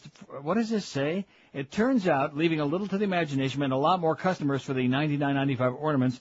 6 statues have sold in the past couple of weeks alone, and the attempted roadside modesty is stopping traffic. He wanted to stop when he saw the naked women in the bikinis, Joan Philpott said of her husband of 50 years, Bill. And yes, some customers are peeking. They're peeking. They're pulling the tops and looking underneath, said GL co-owner Angie Langford. They wonder what we're hiding. What's under there? Can it be felt? Langford doesn't know who made the anonymous calls complaining about the yard art in this town of 3,500 people, about 40 miles northeast of Nashville. Workers across the street at Hartsville Gas didn't seem bothered by their full view of the statues. I guess some people just don't appreciate art, said gas technician Brad Smith. Oh, when I said if you asked 100 people, 98 would tell you there's going to be a hockey lockout next season. The 2 who wouldn't say that would be Geldy, because he wants Jugs McDonald's job on the radio game, and Rimmer, who, of course, needs the cash because he can only get so many free meals at Pizza Loft. How many free meals do you get a week? About 30, man. That's what I'm hearing. Jeff says hi, by the way. Who? Jeff. Who's that? Some guy. Oh.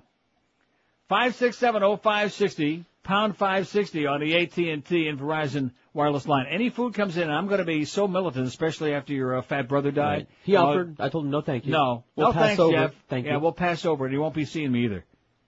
And then rumors are, oh, you got to go out. You said you go out to eat one night this week. No. No chance. No chance. 2 chances, much less than none, and much less than none. Can't handle it. Can't do it. Do you know he has risen? Did you know that?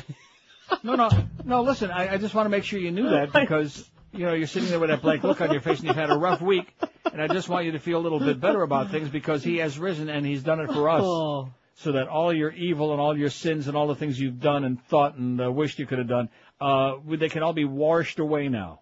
Did I mention the Catholic priests are foul, filthy, belly-crawling creatures on the air yet? Faggots. Yeah, that's pedophiles, it. yeah. Yeah, scum. Didn't mention that yet.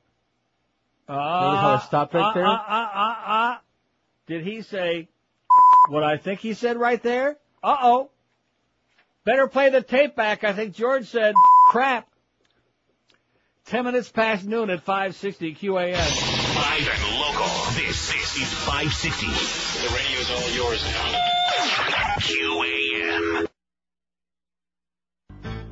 My religion's better than your religion. My religion's better than yours. My beliefs are what's required to avoid a lake of fire. My religion's better than yours. My religion's better than your religion. My religion's better than yours. Why, my religion advocates bigotry and racial hate. My religion's better than yours. My religion's better than your religion. My religion's better than yours. What we like about it best, I fondle boys and wear a dress. My religion's better than yours. My religion's better than your religion. My religion's much better than yours. We have no respect for women. Drive a cab to make a living. My religion's better than yours. My religion's better than your religion. My religion's much better than yours. Chupacabra, spooky ghosts, we slaughter pigs and dogs and goats. My religion's better than yours. My religion's better than your religion. My religion's better than yours. Ha! We wear beanies and pigtails and never ever pay retail. My religion's better than yours. My religion's better than your religion. Absolutely. My religion's better than yours. We knock on doors to bother you like Fuller Brush to spew our views. My religion's better than yours. My religion's better than your religion. My religion's much better than yours. We wear ties and ride our bikes and get to marry lots of wives. My religion's better than yours. My religion's better than your religion. My religion's better than yours. We don't want to use our brains. We're mindless lemmings on parade. My religion's better than yours. 12:16 at 560 WQM. Happy Monday to you. I'm going to read. Oh, don't do that. Well, I got a couple things here to read. Okay. You know the great book by Richard Clarke, Against All Enemies? Is it good? Because you had just started it when I went on vacation. It is sensational. I'm still not done. Almost done. Juicy? Got good stuff? I read 4 pages of it on here. I think it was last week, so you were not around. Damn it. Could you read them? No. But I'm going to read the last page and a half. Just a page and a half. Of course, that'll spoil the ending. No, it's not that kind of a book, I don't think. No, you want to listen to this. Richard Clarke, he is the best. He's great. He ain't no Condoleezza. He says September 11th had erased memories of the unique process whereby George Bush had been selected as president a few months earlier. Now, as he stood with an arm around a New York fireman promising to get those who had destroyed the World Trade Center, he was every America's president. His pole soared. He had a unique opportunity to unite America, to bring the U.S. together with allies around the world, to fight terrorism and hate, to eliminate Al-Qaeda, to eliminate our vulnerabilities, to strengthen important nations threatened by radicalism. He did none of those things. He invaded Iraq. There were no longer any excuses after 9/11 for failing to eliminate the threat posed by Al-Qaeda and its clones, for failing to reduce America's vulnerabilities to attack. Instead of addressing that threat with all the necessary attention required, we went off on a tangent off after Iraq, off on a path that weakened us and strengthened the next generation of Al-Qaedas. For even as we've been attriting the core Al-Qaeda organization, it has metastasized. It was like a hydra growing new heads. There have been far more major terrorist attacks by Al-Qaeda and its regional clones in the 30 months since 9/11 than there were in the 30 months prior to that momentous event. I wonder if bin Laden and his deputies actually planned for 9/11 to be like smashing a pot of seeds that spread around the world, allowing them to step back out of the picture and have the regional organizations they created take their generation-long struggle to the next level. President Bush asked us soon after 9/11 for cards or charts of the senior Al-Qaeda managers, as though dealing with them would be like a Harvard Business School exercise in a hostile takeover. He announced his intentions to measure progress in the war on terrorism by crossing through the pictures of those caught or killed. I have a disturbing image of him sitting by a warm White House fireplace, drawing a dozen red X's on the faces of the former Al-Qaeda corporate board, and soon perhaps on Osama bin Laden, while the new clones of Al-Qaeda are working the back alleys and dark warrens of Baghdad, Cairo, Jakarta, Karachi, Detroit, and Newark, using the scenes from Iraq to stroke the hatred of America even further, recruiting thousands whose names we will never know, whose faces will never be on President Bush's little charts, not until it's again too late. The nation needed thoughtful leadership to deal with the underlying problems 9/11 reflected, a radical deviant Islamist ideology on the rise, real security vulnerabilities in the highly integrated global civilization. Instead, America got unthinking reactions, ham-handed responses, and a rejection of analysis in favor of received wisdom. It has left us less secure and will pay the price for a long time. Well said, Richard Clarke. You go, Dick. Richard. Nice going. Him for president. Right. Amen. Well, they've smeared him so much now. That's the reason when they took that poll after Condoleezza. Who do you believe more, Condoleezza or that Dick Clarke guy? Yeah, the one that we just spent a whole week and a half telling you what a faker he is and about how he beats his dog and he's a scum. Yeah. Well, you can do either syllable. Don't make any difference. Right. No, I know. Yeah, well, I had to be careful because I don't want to have to dump myself again. You ought to pick up that book, folks, Against All Enemies by Richard Clark, if you want to know what's really going on. And it must be just a coincidence since he's a registered Republican, and Paul O'Neill, who's also a Republican and former Secretary of Treasury under W. It must be just a coincidence they're saying all these things. Just want to peddle some books. The both of them. Yeah, I just want to peddle a few books. Now, on the other hand, if David Frum wants to sell a book, you know, that great right-wing sellout speechwriter, that's a different story. He's just doing it to save mankind, show everybody what a great guy Bush is. Right. David Frum. All I can say about you is, why don't you elope with Miss Drudge, okay, David? It's very sad. You know what, David Frum? From where? From Hunger? Beat you to it. Oh, here's a good guy, John McCain, on the talk of Run with Kerry. The headline says... No. No. And... No! Yeah, see it? It says no, no, and no. No. That's what he said. No. Trying to stamp out speculation that he might consider joining Democratic Senator John Kerry's ticket, Republican Senator John McCain of Arizona insisted Sunday that he would not do so under any circumstances. He said he would campaign and vote for President Bush in the fall despite their policy differences, despite the fact that Bush is a Nazi. I mean, he says, no, and no, I will not leave the Republican Party. I cherish the ideals and principles of Abraham Lincoln, Theodore Roosevelt, Ronald Reagan, and Heinrich Himmler, he said on NBC's Meet the Press. I will not be the Vice President of the U.S. under any circumstances. I feel that I can be far more effective in helping shape policy in the future of this country as a U.S. Senator. He's just a waffler. He's an equivocator, you know? They're all the same. The old one that's got a big pair, man, is Ted. Good old Teddy. Huh? I said, that's right. He's got a ragged old pair, man, but he's got a big pair, and he don't take any crap from anybody. 5670560, pound 560 on the AT&T line. Which of these do you care about most? 433 votes. How's that possible? Least. What did I say? Most. Most least? Which of these do you care about most least? Less than anything else. Golf 142, but religion's catching up 88. You want to know why? Just dawned on me because golf is a religion. Absolutely correct, sir. Absolutely. Yeah. Golf 142, religion 88. Howard Stern 76, care about him the least. Hockey 71. Ain't going to be no season next year. Don't pay for those tickets. Although I did. That's because I get reimbursed. Stock market 25. The Marlins 24. Politics 5. And sex only a 2. My mother and her next door neighbor. No, my mother and your mother. Yeah. Well, I don't know about your mother. I heard stories. Oh, no. Oh, I don't think we want to go there. No, you don't. They're ancient stories anyway. Here's a medley of our call, WQAM. Hello. Neil. Yes, sir. Good to talk to you. Back to you. I was just listening to your discussion on the Richard Clark book. Right. And I said, let's not forget the Kevin Phillips book. He's also a long-time Republican. I've got it, but I haven't, you're right, I haven't read it yet, but you're another long-time Republican. I've read it, and it's an interesting book, but it's kind of dry. Oh, yeah. But it's a good book. Well, he's kind of dry, you know. He is. But it's the more I read it, I was gripping the book so hard out of... I can't squeezing the blood out of it. I cannot believe the country put... Never this guy, George, the whole family is involved in nothing but conspiracy and intelligence and that book, The House of Saud, where it shows the picture of W. and Bandar Bush Prince Bandar holding each other's hands on the front, that to me raises a lot of questions, you know what I'm saying? Just the picture does. Right, exactly. What are they holding hands for? What have they got going there? And I agree with you. You know, everybody complains about these books, but David Frum and all these other right-wing knuckleheads yes. can write and say whatever they want.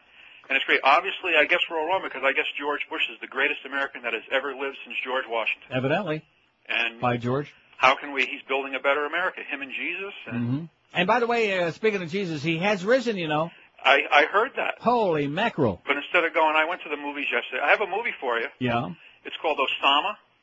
And it's a little movie from Afghanistan. It shows you how Islam had such a grip on these people. And I think it's coming out on DVD, but I just saw it in the movies on but let me ask you this question. How come before 9/11 we liked them so much and we give them that $43 million that nobody talks about anymore to stop growing in poppies, which they're, by the way, doing again?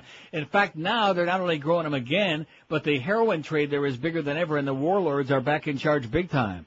I just mentioned that in passing in Afghanistan. Well, the enemy of my enemy is my friend. Is that it? I guess, and that's and the Taliban are reorganizing. I should also mention Afghanistan. I just mentioned that in passing. The Taliban are reorganizing. Well, once he's through with Iraq, he's going to go back to Afghanistan and finish that off. No, then we're going to go to Iran. as fast as I could. In fact, speaking of Iran, I'm reading a book now about the overthrow of a democratic elected government in Iran, which put the Shah back in power. Right. Which the book says is No, we put the Shah in power. Right. That's correct. He was our bad guy. And the point of the book is just like basically Saddam that used to be. we sowed the seeds of all this terrorism Sure. ourselves. No question about it. And no one wants to hear it. If you say it, I'm going to tell you right now, my friend, in the 70s, I said this on Friday, I'll say it again today. We should have gone into Saudi Arabia when they jacked the price of oil up, when they quadrupled it overnight. We should have gone in there. Only when they had to fire a single shot, because they're a bunch of cowards, spineless cowards anyway. Just taken over the country, stuck our own regime in there, put in our troops, taken over the oil fields. You could be pumping gas right now for 25 cents a gallon. But Guaranteed. What would Prince Bandar say? Not much, not anymore. And I rest my case. Thank you. Good talking to you, Neil. See ya. Bye-bye. I'll tell you what Prince Bandar and all those other grave robbers would say with those sheets they're wearing. Bye, bye, bye. That's what they'd say. Real fast. Oh, you want to come in here? Okay, no problem at all. Yeah, bunch of spineless cowards, man. The Bushes and the Bin Ladens and Prince Bandar. Wow. There's one bit, and we can actually still play it. I can't believe it. I hope it's in here. Oh, it's not in here? Oh, no. I got to go back until we blow up Pakistan. It's not in there. It's in there. It's got to be.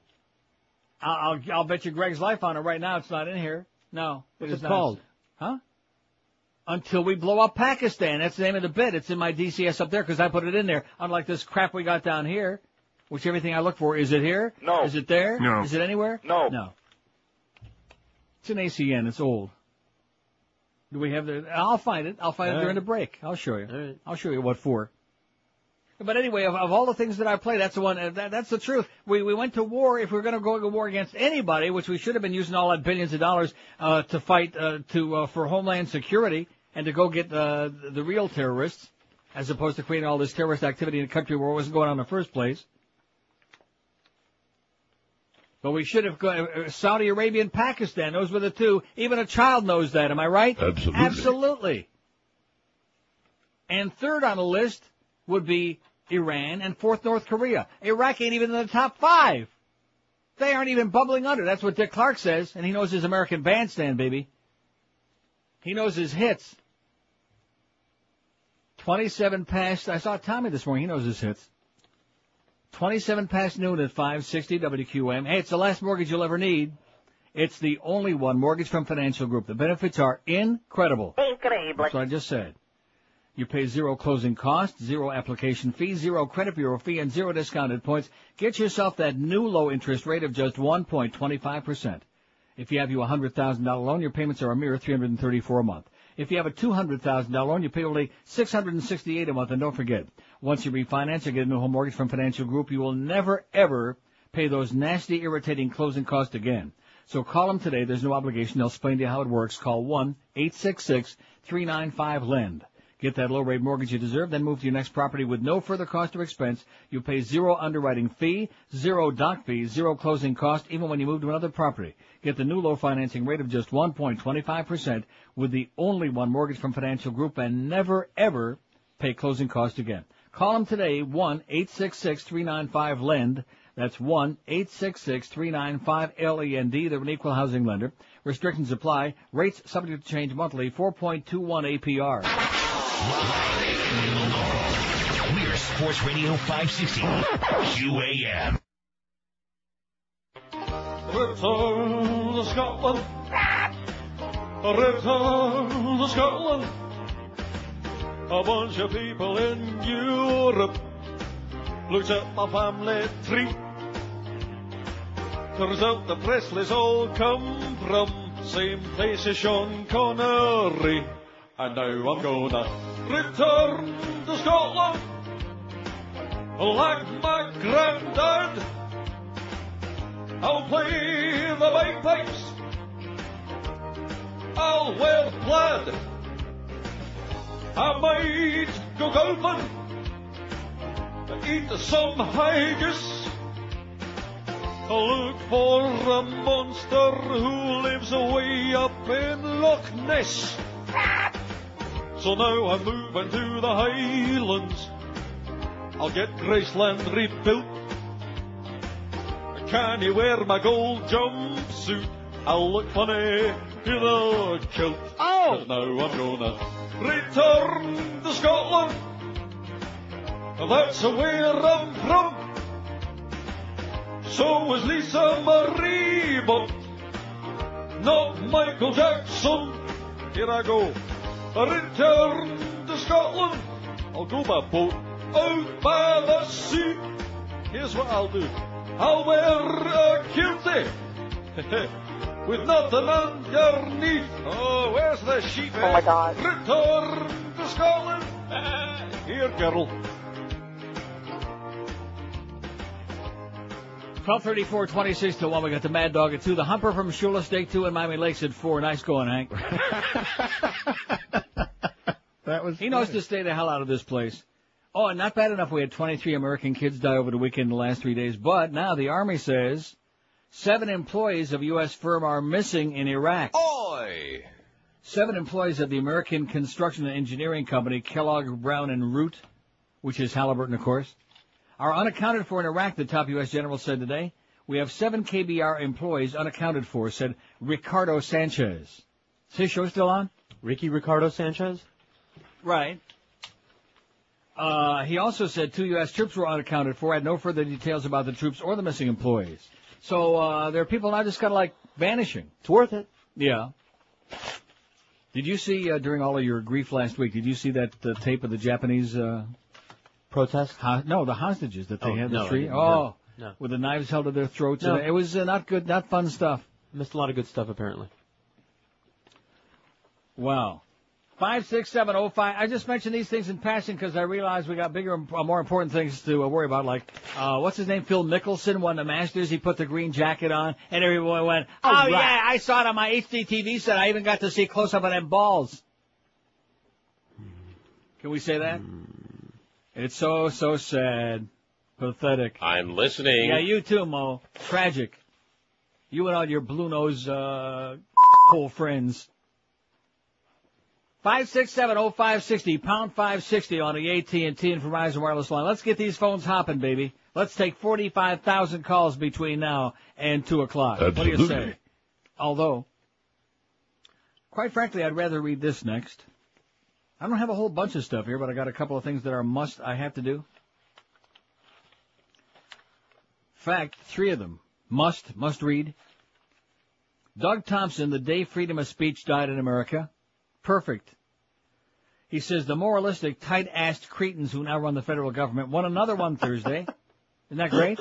And we can actually still say that. Like that. Yeah. The moralistic, tight-assed cretins who run the federal government won another one Thursday when Clear Channel Communications, a large contributor to the campaign of President George W. Bush, dumped Howard Stern from its chain of radio stations because of huge fines levied by the FCC. I don't know which Schmidt put these bozos in charge of the nation's morality, but they effed up big time, he says. See, a lot of words in there I can't read. Oh, my God, did he say both the F word and S word in one sentence? Can't we do something about this, he says? Not yet. That moron, that W-appointed Attorney General of the U.S., along with the brain-dead lackeys at the FCC and the ball-less Greek chorus in Congress, can at the moment censor radio and TV airwaves, but not the printed word, not yet. He says, not yet, but John Ashcroft doesn't give a damn about the Constitution, so you can be sure this puritanical hole is planning an assault on the rest of us who have the gall to speak our minds and practice the so-called constitutional guarantee of free speech. Well, he's got them all in here, the ones we can't say. Ashcroft already has an expensive taxpayer-funded operation set up in Washington with dozens of people watching dirty movies, scanning websites, and examining books in a self-declared war on pornography. We don't know for sure how much this Bible-thumping despot is spending on his personal war against bare boobs and dirty words, but the estimates run into millions, and whenever he brings a case to trial, he usually loses. Even in his home state of Missouri, which apparently knows Ashcroft for what he really is since they preferred to elect a dead man rather than re-elect him, it took a jury of 12 women ages 40 to 60 less than 3 hours to toss out one of his cases against the video store that rented sex education tapes. But Clear Channel's capitulation to Washington's gang of sanctimonious hypocrites shows just how out of control the whole mess has become since Janet Jackson flashed a nipple brooch-encrusted boob during an otherwise lackluster halftime show at the Super Bowl. In the knee-jerk, overreactive folly that has followed, the FCC threatened to fine Clear Channel nearly $500,000 because Howard Stern talked about sex on his radio show and a company that talked with fart sounds. The fine comes from levying the maximum amount, $27.5 against each Clear Channel station for each infraction. Congress, now wanting to be left behind in this moralistic orgy, wants to raise the maximum fine to $500,000 per occurrence, and that has radio and TV stations scared schmittless. The sad fact is that many of these hypocrites cheat on their spouses, bang young staffers of each other, and then vote to punish others for being immoral only adds to the surrealism. Television networks scramble to edit shows scheduled for broadcast to cut out anything they think might offend Washington's moralists. Live events are now tape delayed so someone can hit the bleep button just in case somebody says or does something sexy. Even NASCAR, where the good old boys used to be able to say what they really felt about some head who knocked them into the wall, announced it would find any driver who cussed during radio and TV interviews. Damn, when did this nation swing back to the days of the Puritan? What's next? Witch burnings in Salem, Mass? And how can an administration that sends young Americans to die in a war declared by deception claim the moral high ground when it comes to TNA? Wasn't that clever the way I said that? Because he does actually say the and ass. I can still say ass. Personally, I don't like Howard Stern's radio gig. Didn't care for it when he started in Washington. Air Florida, after one of its planes crashed into the 14th Street Bridge, and Stern called him on the air and asked what the fare was from National Airport to the bridge. But this is a nation founded on the concept of freedom and freedom. Let me say it again. This is a nation founded on the concept of freedom and free speech, and Stern should be free to do and say what he wants. Those who don't like it have the freedom to listen to another station, just like those who don't like the fact I may use a dirty word in this column are free to another website. Yet those who claim to be patriots and love this country sit back and applaud the increasingly repressive antics of the Bush administration and do nothing as our freedoms disappear into the toilet. Even in Iraq, where we're supposed to be bringing democracy to the masses, the U.S. government shut down a dissident newspaper. How can we bring democracy to the Iraqis if we don't allow freedom of speech ourselves? If freedom of speech no longer exists in this country, how the hell can we export it? What a great column. I couldn't have written it better myself. Doug Thompson, The Day Freedom of Speech Died in America at smirkingchimp.com. It's on our website. Nice going, Tug. You go, boy. How the hell can we export freedom when we're taking it away from the American people? That's what I'd like to know. Who the hell knows? Oh, they're just going to take the filth away. It's for our own good. Maybe there's only so much freedom in the world, and we're just shifting it around. Well, where's it going? I never thought about it. To hell in a handbasket. So we can follow it. 19 till 1 at damn QAM, whatever the hell it is. Live and local. This is Sports Radio 560 QAM. Most disgusting program. I urge everyone to complain to this station. A soap opera like nothing you've seen before. Excuse me, esteemed father. What is it, my child? I have something I must tell you. What is it, my daughter? Oh, father, I am afraid to tell you. Afraid to tell me, your own father? I fear I will bring shame upon our family. Nonsense. I am your father. I love you very much. You must tell me what is wrong. You promise you will still love me? Of course, my sweet child. A father's love is not erased by a simple misdeed. Very well. I am pregnant. Oh, I see. Do you still love me, father? Of course I do. But since you're pregnant and not married... Yes, father? I'm afraid I must drag you down to the town square and, with the help of my friends and neighbors, stone you to death. Yes, my daughter, it is written that this is the punishment for what you have done. Could you check again, father? That I should only be grounded. No, grounding does not work. I must have you stoned. It's the first soap opera that focuses on a fundamentalist Middle Eastern family. May I speak with you, my esteemed husband? What is it, my wife? Oh, I have something to tell you. I am listening. I am having an affair. I see. Where are you going? Oh, out to the backyard to collect some stones. Oh, do you mean... Yes, I must drag you to the town square, where you will, of course, be stoned to death. You'll be mesmerized as you follow the lives of the Ahmed family and how they deal with the many problems that plague them. May I speak with you, my esteemed father? Yes, my son. What is it? Oh, father, last night I used illegal drugs. Well, what do you know? You are one lucky boy. Oh, why is that, father? you are going to get stoned 2 nights in a row. You won't want to miss The Guiding Shiite. The Guiding Shiite is shot on location in Baghdad, Iraq. And don't forget, he has risen. I mean, has there ever been, this whole One Nation Under God, has there ever been any group of people, more than like 20 in the group, who didn't think that God was on their side? God is the ones the Nazis had it on their belt buckles in WW2.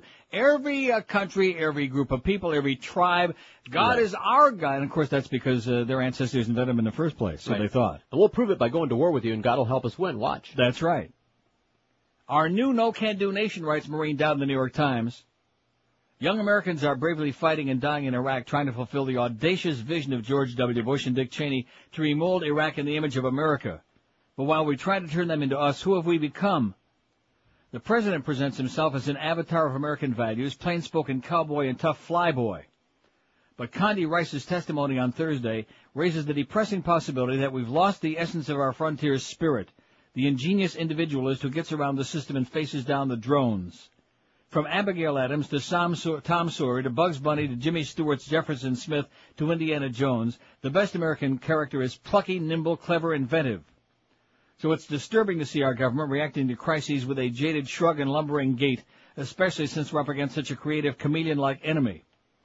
Consider the pathetic performance of NASA, which inverted its motto to failure is an option by shrugging off warnings about the safety of the 7 Columbia astronauts who burned up coming back to Earth and not trying to send up a rescue shuttle. This no-can-do spirit marked George Tenet's lame excuses to senators in February who wanted to know why the CIA never picked up the trail of Marwan al-Shehi, the pilot who crashed Flight 175 in the South Tower on 9/11, even though the Germans gave the agency his name and telephone number. They didn't give us a first and last name until after 9/11, Mr. Tenet said. And what would Elliot Ness say about an FBI that's less computer savvy than American preschoolers and Islamic terrorists? The FBI is only halfway through modernizing its computers, which could not before 9/11 do 2 searches at once, such as Al-Qaeda and flight schools. Can't we draft Bill Gates for duty? This ominous passivity was threaded through the testimony of Ms. Rice, a brainy and accomplished woman who should represent the best of America. She blamed systemic and structural impediments that prevented the CIA and FBI from sharing. She complained that other people hadn't recommended what she should do. Even the terrorists were faulted for not giving specifics. The screeching chatter in the spring and summer of 2001, there will be attacks in the near future, did not yank Mr. Bush and his team from their Iraq fixation. But they don't tell us when, Mr. Rice protested. They didn't tell us where, they don't tell us who, and they don't tell us how. Paging Nancy Drew. Inconclusive intelligence didn't bother the Bush team when it wanted to be actionable on Iraq or engage in tit-for-tat with Saddam. Engage in for-tat with Saddam. The August 6, 2001 presidential daily briefing, remarkably headlined, Bin Laden determined to attack inside the United States, mentioned al-Qaeda's wanting to hijack planes, and the 70 FBI field investigations into suspected al-Qaeda sleeper cells inside the U.S. The briefing had 3-month-old information that al-Qaeda was trying to sneak into the country for an explosives attack. No wonder the CIA chief and counterterrorism czar were running around with their hair on fire. What should have made Condi hysterical, she deemed historical. W kept fishing and denouncing Saddam, while Condi sat for a glam Vogue photo shoot and interview. On Iraq, they run roughshod over the system. On Al-Qaeda, Condi blamed the system, saying she couldn't act on Richard Clark's plan until there was a strategy, a policy, tasking meetings, etc.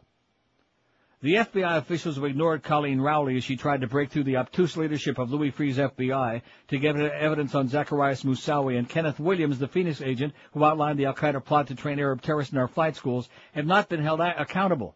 Why aren't the heroic Ms. Rowley and Mr. Williams running something? Dick Clark has struck a chord because his passionate efforts reflected those great American virtues of ingenuity and brashness.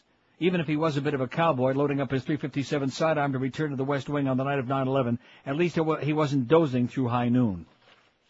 Says Maureen Dowd in the New York Times. It's on our website, neilrogers.com. Go see Victoria Principal in the All Together, if you want. She's old. Well, it's an old picture. Fine. Well, so Marilyn Monroe is pretty old, too. We had her on one day last week. Right? Oh, it was probably a fake. We know she never did anything like that. Right. Not old Norma Jean, the Queen. Which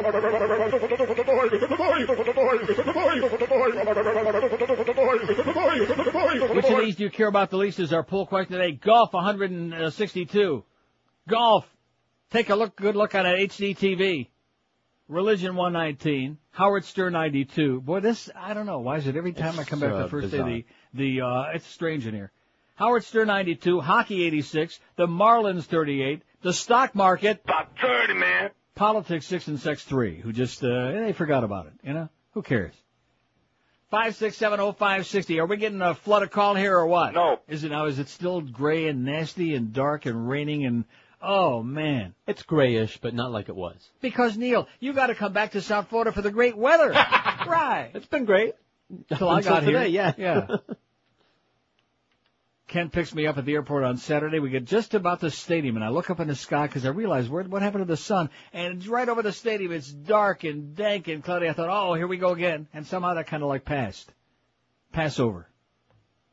5670560, pound 560 on the AT&T. We got some of those Marlin Championship rings. Huh? What? Well, they made 50,000 of them, and they only had 45,000 people show up. WQAM, hello. Neil, I didn't get my... And I think next year what we ought to do is give away, if there's a lockout, Panther hockey tickets would be good, too. WQAM, hello. Neil, I apologize if you already talked about this, but Howard Stern's been on the 96.1 FM. Has anybody mentioned that when you get into the city down here in Miami that you can't hear the station anymore? It's almost like it's being jammed. Well, what do you mean 96.1? 96.1 on the FM band. What is that? What station is that? I have no idea. I just heard about it over the weekend, so like I said, I apologize if anybody mentioned it, but driving into work today, evidently it's been on that station since he was cut off a Clear Channel. Wait, is that a Palm Beach County station? I would have to think so. No. That must be the station. That must be the Beasley station on the West Coast. Maybe that's what it is. A buddy of mine said something about Naples or something. Yeah, that's it. But what you hear after his show went off is almost like I don't know. It's like urban music. I couldn't tell you what it was, but out in Kendall, no problem. You get towards the city and you could not hear it anymore. Well, stay the hell away from Naples, man. I hear you. Watch out for those dirty canals. Okay. And last week's commission hearing, I mean, that was some of the best. I mean, that was some of the best radio I've heard. And I mean, when you synced up the Condoleezza song over it, that was great. But listening to the lawyer just go after her. Yeah. Oh my God, that was classic. Yeah. So I mean, people just need to wake up, and you know, either we have an inept government or a corrupt government. Either one is not an excuse. So let's pray, pray for us. Okay, Pally, I'll wave to you from the border. All right, see ya. See ya. 5670560, pound 560 on the AT&T. So we must be talking about the Beasley station over there on the West Coast, and of course the Infinity station and other stations that carry the same show for which the FCC fined the Clear Channel stations. They're not going to get off the hook. That announcement should be coming any day. See what I'm saying? Can't wait. Well, I'm just telling you. I mean, we don't want to see the Beasleys get fined for anything because then Bill Cabrera might lose that $50 a week that he's getting for that extra comedy bit. That took me how many weeks to get them to finally cut loose with that? Well, they didn't really cut loose to it, but they just finally gave it back. About 30, man. Yeah, about 30 they weeks. Gave up. Yeah, they finally caved in because they wouldn't stop banging away on that. I mean, it's ridiculous. $50. So petty. $50. Petty isn't even a word for it. It's idiotic. This is a company that's listed on a major stock exchange. Multi-million-dollar company with their, how many stations they got? Absolutely. Whatever they got. I don't know. $50. And they have to have a big song to dance, and Clarence is whining. I talked to Greg. And of course, the other one. Well, I know, Greg, it's $50. Man. Seriously, I want to tell you one thing. Yeah. If there is a heaven, they probably have a different category for different kind of. There's probably a heaven called Pansy Heaven. Now, I'm sure as hell probably going to go there, or Pansy Hell, one or the other. Right. And I have a feeling I know some people I'm going to see when I get there, you know what I mean? It's a very fluffy cloud, Pansy Heaven. 1250 said, well, don't forget, he is risen. That's what they're going to be saying when I get up there to Pansy Heaven. Oh, there's Neil up there. He is risen. He's up in the sky. Hey, if you're fat, don't be like all these other people that George knows and all his relatives who are dying from fat. It's just, it's overwhelming to me because I'm fat. And especially right now because I'm real fat. Yeah, put out some more candy, John, okay? Been nice knowing you. He was about your shape. John? Oh, your brother? My dead brother, yeah. Fat. Fat. Right now, I can barely function. That's how fat I am. after this weekend. I was down to like 193 before I came back because I made a really conscious effort because I was up right about the 200 level there for a few days. And then I came back and just between the racetrack and all the candy and the crap in my house and all of these things, here I am. Just barely hovering on it. So I'm going to pansy heaven, man. But if you don't want to go to heaven or hell yet, if you don't want to be risen quite yet, here's the answer for you. Balance for Life. It's the premier meal delivery service. It's based on the Zone Diet. And they deliver right to your door. You don't have to go shopping. You don't have to go to the store. You don't have to leave the house. All you do is fill out their menu once a week, and they deliver right to your door a little black sack. Inside all the food you need to keep you full and happy all day long. 3 delicious meals, 2 gourmet snacks every day. The food is delicious. It's fresh. Nothing frozen. No additives. No chemicals. So there's no cooking, no cleaning, no shopping, no calorie counting, not even any carb counting. It's the real meal delivery service that delivers results because it's based on the Zone Diet. And people are losing an average of 12 to 18 pounds a month with Balance for Life. The Zone Diet's been proven to lower your blood sugar, high cholesterol, and high blood pressure, too. All of these things. And if you ever wanted to try the South Beach diet, here's your chance. Balance for Life is the closest thing you'll ever find because it's the only meal delivery company that lets you have menu choices, lets you go from phase 1 to phase 3 of that South Beach diet. Feel the difference, see the results on the scale like right away. Save your life for crying out loud. Say goodbye to the fat. Call Balance for Life today, 1-866-225-4543. How's Katrina doing, by the way? That's 1-866-225-4543, or check them on the web, balanceforlife.com. Live and local. We're Sports Radio 560 QAM. I don't listen to the 1 to 2 hour. It wouldn't be prudent at this time. Hey, do you want to run faster, jump higher, and make the blind see again? What? Do you want to move like the wind, soar like an eagle, and raise people from the dead? Huh? Yeah? Then there's only one shoe that'll do. The all-new Air Jesus. Air Jesus. Just put a pair on. What they'll do for your game is a miracle.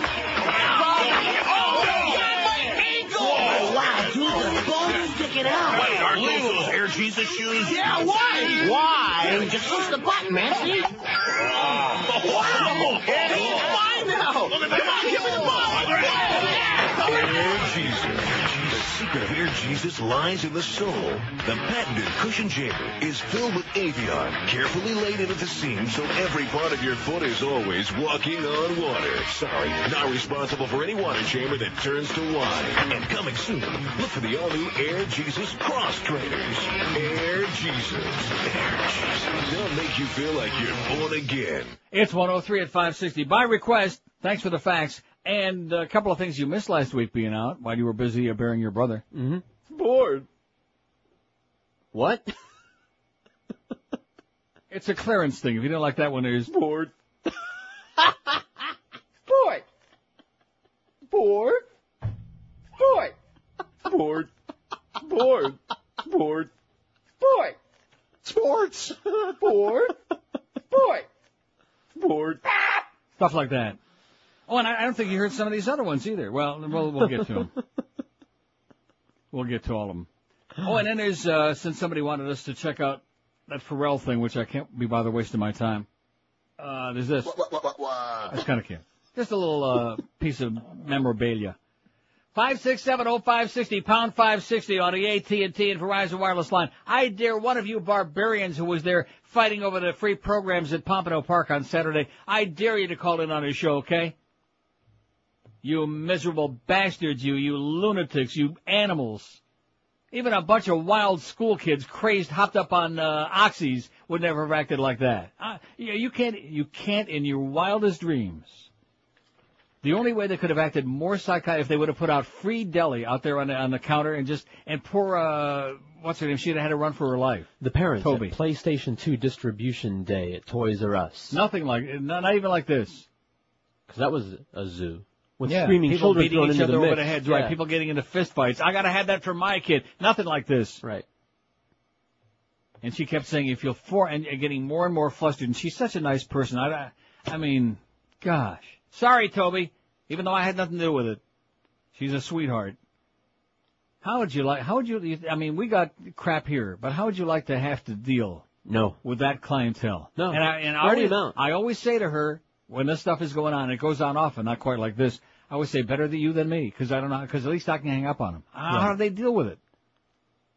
See, I'm old, okay? I don't have to tell you I'm getting, but no matter how old I might be, I try to envision myself ever behaving like that. Couldn't do it. Right. How do you turn into that? Exactly. What were those people like 10 years ago? What were they like 20, 30 years ago? What were they like when they were... About 30, man. Yeah. How do you become like that? Inconsiderate, rude, pushy, obnoxious, disgusting, intolerant. But he has risen. Well, here's line 9, our first line 9 of the day. WQAM, hello. Oh, yes, I know what you mean about the old nasty people. Yeah. I work at a retail establishment, I'm not going to name it, in West LA, and I get nothing but people every day saying, senior discount, please. Yeah. And I'm just like, what? I'll give you a senior discount right up your butt. I'm telling you, man, it's just, you know. And then they turn around, well, you have to respect your elders, but where is that written? In what Bible is that written, respect your elders? Exactly. I mean, I respect people who act like decent people. I know. It's horrible. And so as far as that 96.1 station from Fort Myers Yes. that has Stern, you can only really get that if you live in like Wellington or Kendall or one of those really BFE West suburbs. Well, who don't want to live there? No, I know, right? I sure as hell got out of there. If you go, there's a site called lu13.tk that tells you basically how to listen to Stern on the internet and all that, and it's very complicated. I've never tried it, but if you're really hardcore, that's the way to do it. And it's so frightening the way that this country has gone. This is 2004. Oh, and wait a minute. I hate to interrupt you, okay. but I'm so glad you reminded me of something. I don't want the whole day to go by.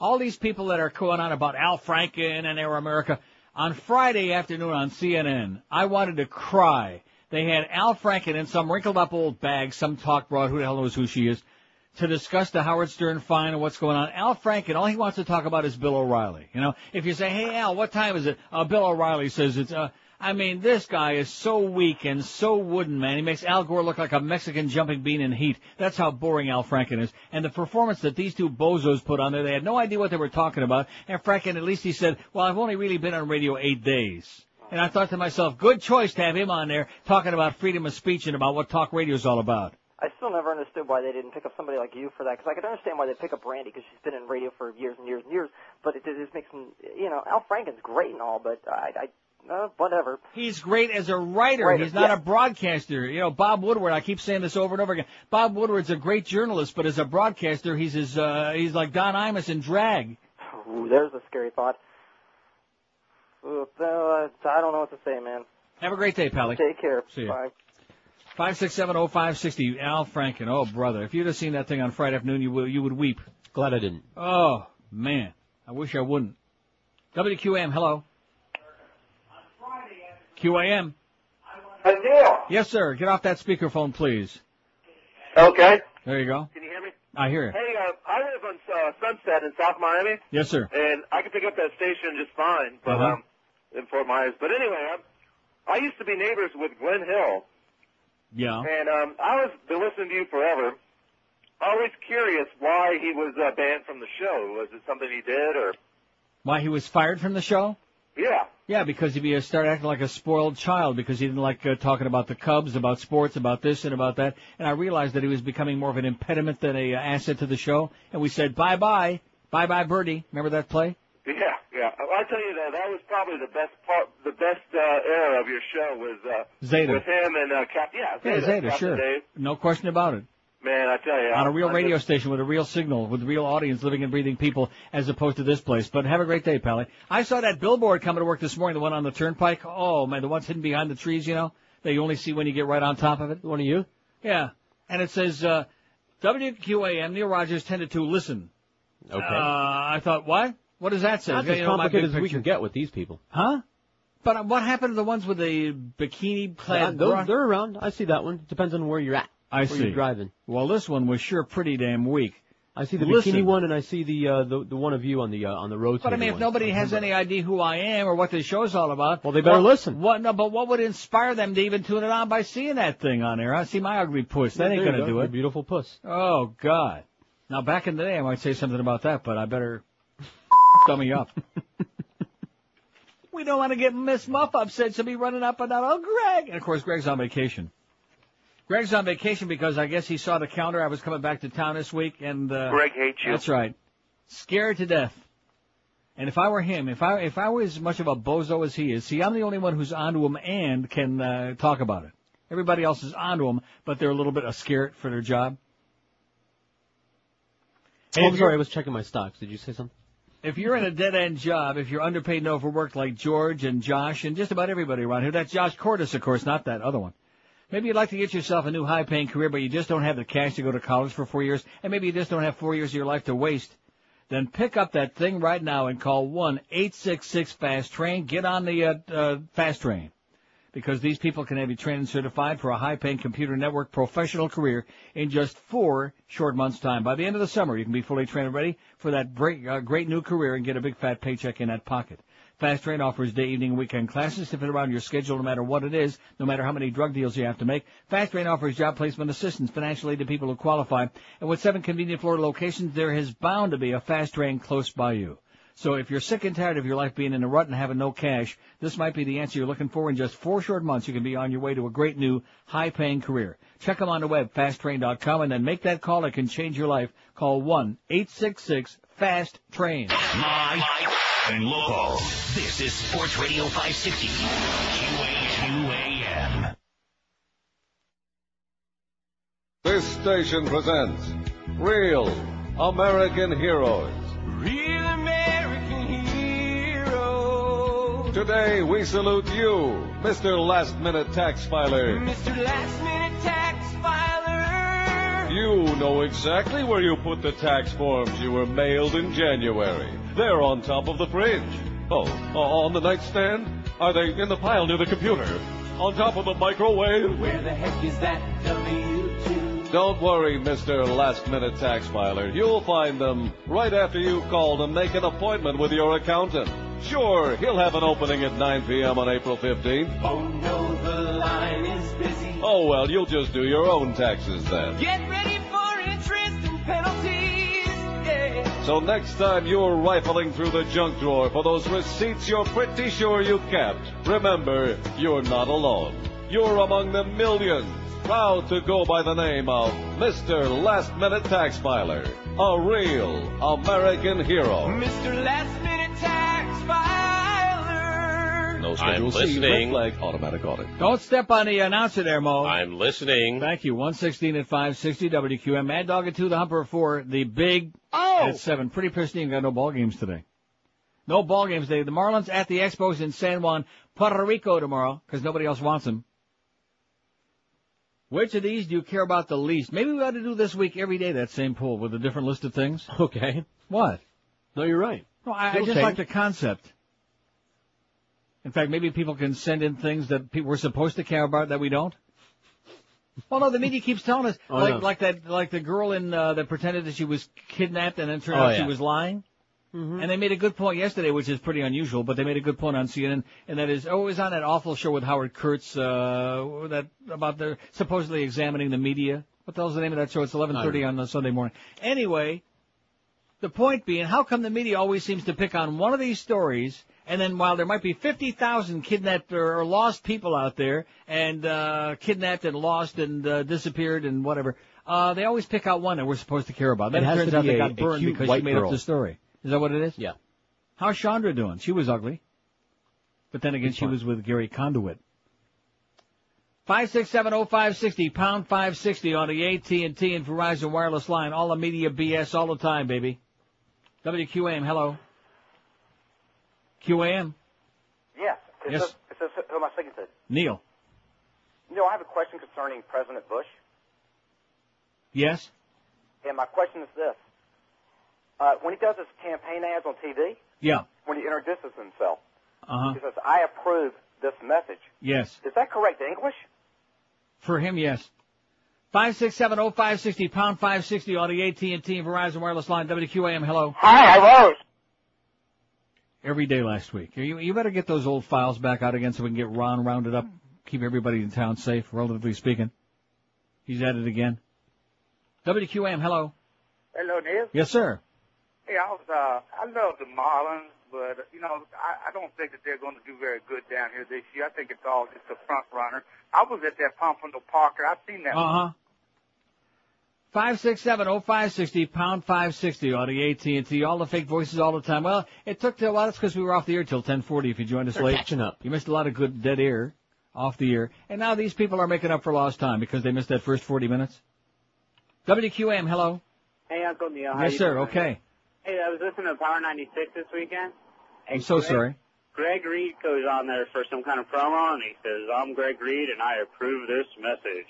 Can you believe it? Oh, isn't that clever?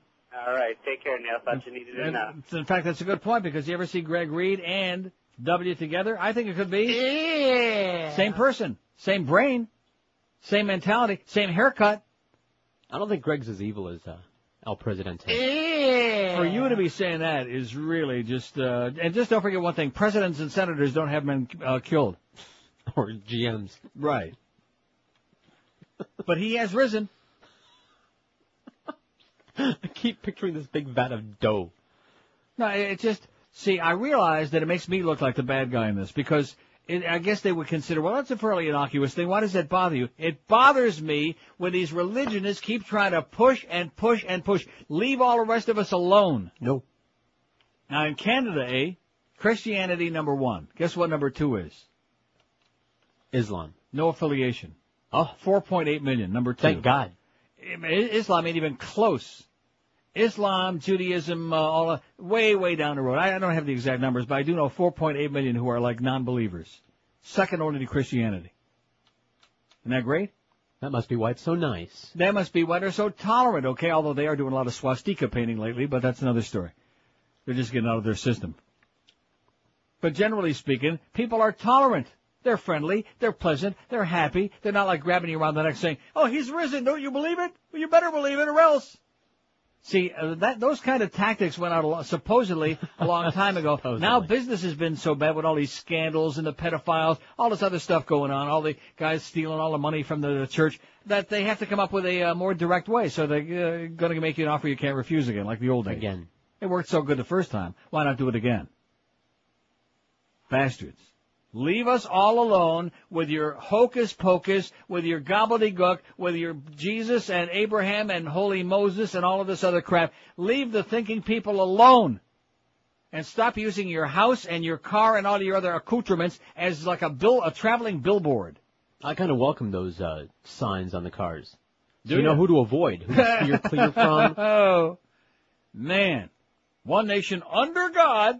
And I think she meant, Ew, God. I think that's what she was talking about. Yeah, I'm positive. Sacrilege.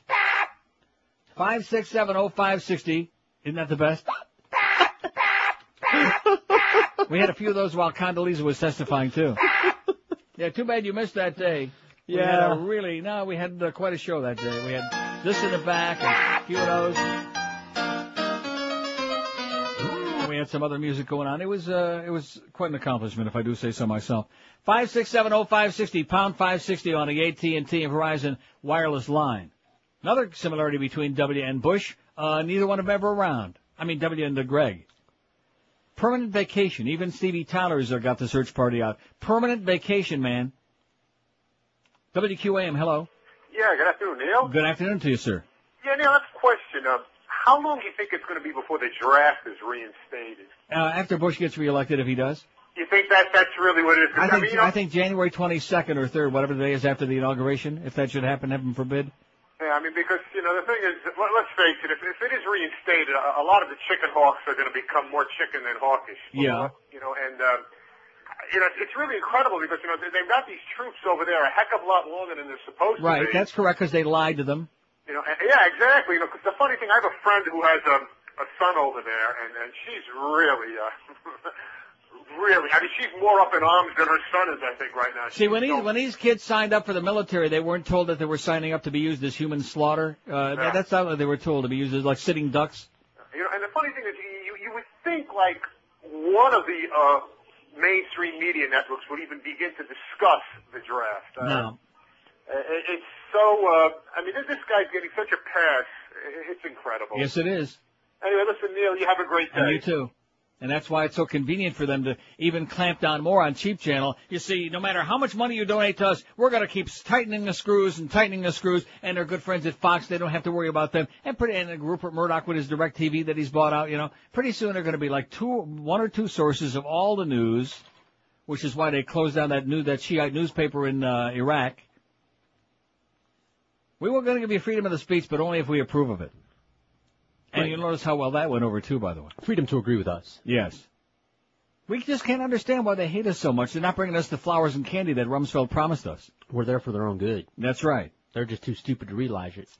5670560, pound 560 on the 8. And those people who say, I don't see any connection between Vietnam. Ted Kennedy, as usual, he had his thumb right on it. He's one of the very few that had the guts. Joe Biden, man, you're just another wimp, just another wishy-washy Democrat. It's not only the parallels, it's almost Desiru all over again.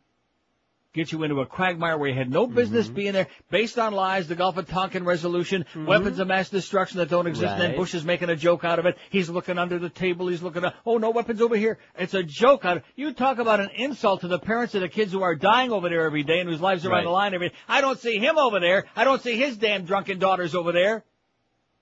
Every day, more and more kids are dying. And the public is waiting to find those weapons. They don't even talk about that anymore. Now it's going to be this great, glorious freedom, Operation Iraqi Freedom, that the media was peddling that bullcrap when they realized that the whole thing was based on a lie. They ought to be doing documentaries every day. They ought to be interrupting network programming to put on the truth. Look at all the 58,000 kids came home in body bags in Vietnam because of the same damn spineless media. And if it wouldn't have been for the kids on the college campuses and a few people with guts like John Kerry who came back and said that it was insanity and slaughter, who knows how long they still might be over there killing each other. Madness. And for what? To stop the spread of that evil commie pinko empire. The Phantom Menace. Yeah, whatever happened to them? Ask the Pope, he'll tell you. He's too busy stopping stem cell research. It's evil. Satan. That's right. And stopping fag marriages because them fags over there in the Vatican, they want all the hot-looking Swiss guard for themselves. That's what I think they're afraid of. They want to keep them all to themselves. 26 past 1 at 560 WQM. But, again, I'm farting in a windstorm. Why let me do that, especially since farting is not in anymore? Can't do it. No more farting in a windstorm. It makes that sound. Underwater. It makes that, and when you're in the shower, I take back everything I said about what an enjoyable pursuit that is, man. Cutting the cheese in the shower. Especially a hot, steamy shower, but it really is great. What? It is. It happens to me. Oh, man. I don't know why that is.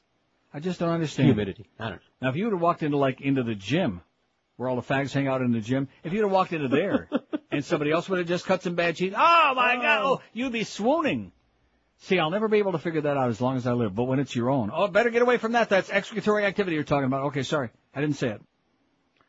26 past 1 at 560 WQM. It's the last mortgage you'll ever need. The only one, mortgage from Financial Group. The benefits are incredible. You pay 0 closing costs, 0 application fee, 0 credit bureau fee, 0 discounted points. Get the new low interest rate at just 1.25%. If you have a $100,000 loan, you pay just $334 a month. A $200,000 loan, you pay just $668 a month. And by the way, nice job at the Herald, Glenn Garvin. What a job he's doing covering all this stuff. And don't forget, once you refinance or get you a new home mortgage from Financial Group, you'll never, ever pay closing costs again. So what's not to like? Call toll-free 1-866-395-LEND. Get that low-rate mortgage you deserve, then move to your next property with no further cost or expense. You pay 0 underwriting fees, 0 doc fees, 0 closing costs, even when you move your ass to another property. Get that new low financing rate of just 1.25%. It's the only one, mortgage from Financial Group. No obligation if you make that call. They'll explain to you how it works. Call today and never pay closing costs again. 1-866-395-LEND. 1-866-395-LEND. They're an equal housing lender. Restrictions apply. Rates subject to change monthly. 4.21 APR. And Jay Sears gets serious. Live and local. This is Sports Radio 560. QAM. It stinks in Miami town at 560 WQAM.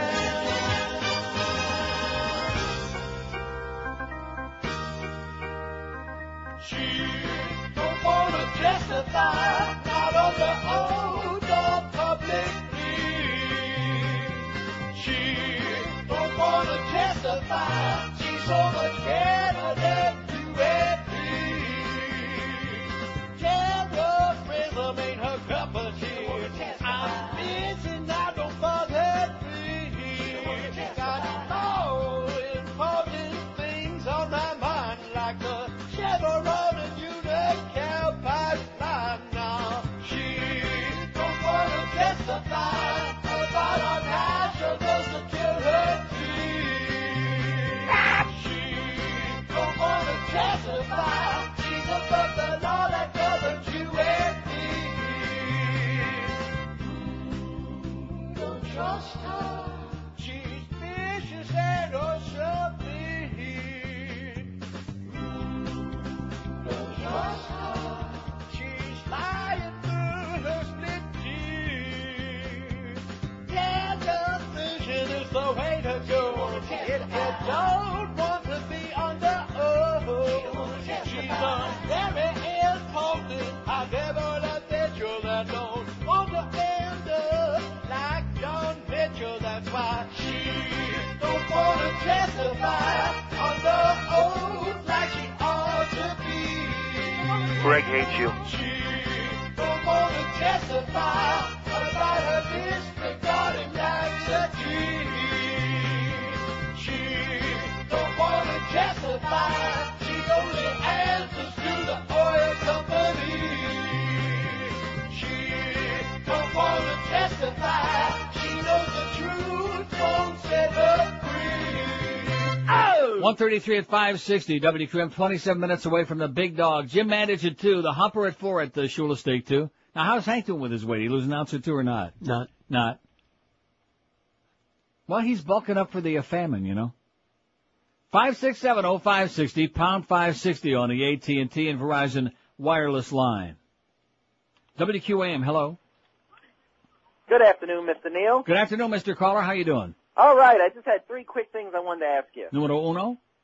Numero uno is, last Friday, for the first time in a long time, I listened to Phil Hendrie, and he does a commercial now where he's saying Rush Limbaugh's changed his mind on everything, and he's helped him with his broadcasting career.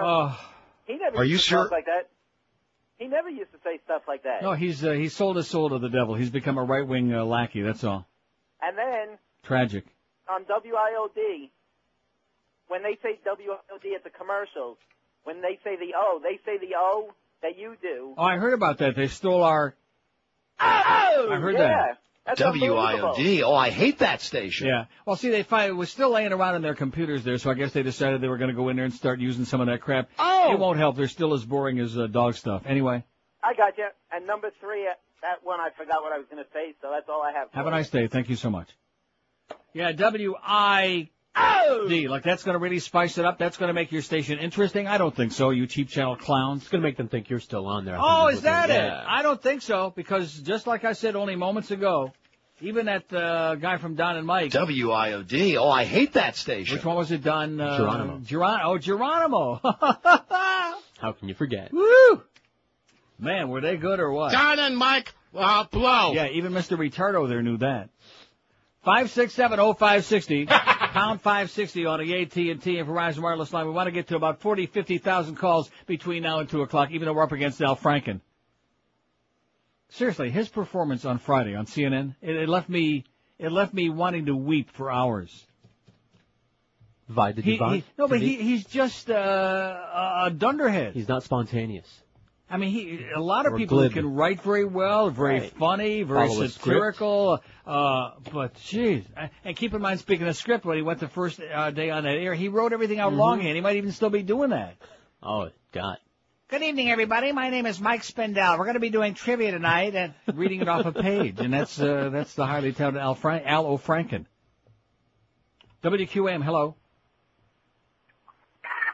And I think that if Al steps on a mess, like on a sidewalk, he thinks Bill O'Reilly left it there just for him. I don't want to say he's paranoid. See what I'm saying? His whole life is the anti-Bill Riley. And I hate to break the news to you, Al, but Bill O'Reilly, like the impact he's making in this market, you couldn't find his rating with a search party. He doesn't even exist. He's on, but nobody knows it. See, Al, you're supposed to be on is the anti-Rush, not the anti-Bill O'Reilly. The anti-Rush. But even so, yes, people who want to listen to Al's show don't listen to Bill or Rush. Right. Or care about them. Right. So I don't want to hear somebody talking about them. Well, how many are there? About 30, man. WQAM, hello. Yeah. WQAM, hello. Wow. What a rush. WQAM, hello. How you doing, Neil? Pretty good. I got some information on are you still pumping the FCC website? No. Oh, okay. And I guess the information would be... Okay, thank you. Yeah, President Lincoln's got a bad headache, too. Let me say it again. I'm not jumping into bed with a guy who won't tell us his last name. And I noticed the response to that has fallen off to almost nothing. I mean, where else could somebody find a gift horse? Talking about looking a gift horse up the butt. Here we were going to raise him thousands of dollars, putting money out of our own pocket to get the thing started, put an ad in the most widely read nationwide newspaper to promote his website to get the American people whipped up into a frenzy about this, and like, oh, well, I got more signatures than you got dollars. Did you know that was his line to Eric? No. Yes. Oh, that's right. This all came down like after a week ago Friday, yeah. I got more signatures than you got dollars from where I sit right now. Meaning... Besides, I don't know. You, yeah, exactly. Meaning that he's in the closet. He don't even want to tell us behind the scenes who he is. And I'm going to raise money for an ad for a guy that What happens if he disappears off the face of the earth? What happens to those signatures? Even if he did get his million signatures or whatever he's got. See what I'm saying? That's like the Camilla's house. Remember that? That would be like QAM putting on their website some phony baloney auction with people thinking the money's going to charity and it goes into their pocket of the Beasleys. That's what that would be like. Some kind of a bait and swish deal. We don't do bait and swish on this show. Just the swish And part. if Clarence is sitting in there in his little derriere thinking that in June when the Beasleys want to run that scam again, that I'm going to be promoting it on this show, well, guess what, sweetheart? No chance. No chance in your pants, okay? I'm sure there will be promos. Hey, whatever. I don't care, but they sure as hell won't be read by me or you. No. No chance. Not unless I get or a cut. Josh, unless it has the word simp in it. Yeah. They could cut us in. We'll think about it. Yeah, because when I think of Clarence, that's what I think of, a real simp. Don't you? Well. And don't forget. Very nice boy. Yeah, sure. It's not what I heard. Wannabe. He's a wannabe. You know, he's a little sports nerd, and we're going to put him in that office at that papier-mâché desk where Duff used to sit in there, and we're going to give him a title, and he's going to sit in there. He's going to be a program director. Oh! Aren't you impressed? Sure, yeah. I mean, during these tough times, we need Janko, okay? We don't need some kind of a fuddy-duddy consigliere. We need a wartime consigliere. A Kid Curry. But wasn't it good that I knew not to take calls when he told me that the delay was out? I'm proud of myself. Mm-hmm. Gave me that look up. There you go. Nice going, Neil. Pass that test. 21 till 2 at 560 WQAM. Hey, have you been putting off that home improvement dream because you're afraid of a home improvement nightmare instead? Well, then, if you want sweet dreams, Design Concept Builders is your answer.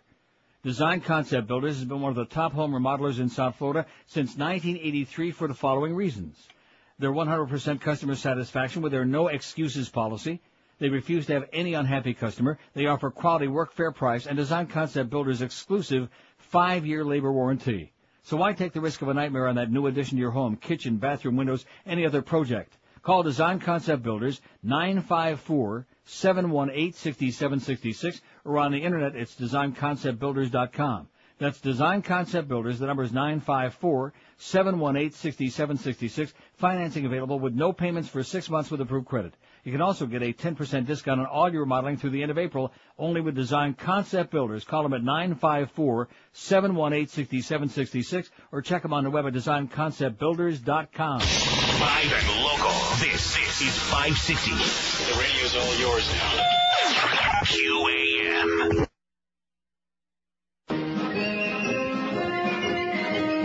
This is Mohammed and David, star of Sport Hole Radio and All You Can Eat Dinner Theater. And this is Geldy. I have to squeeze my legs to lower my voice.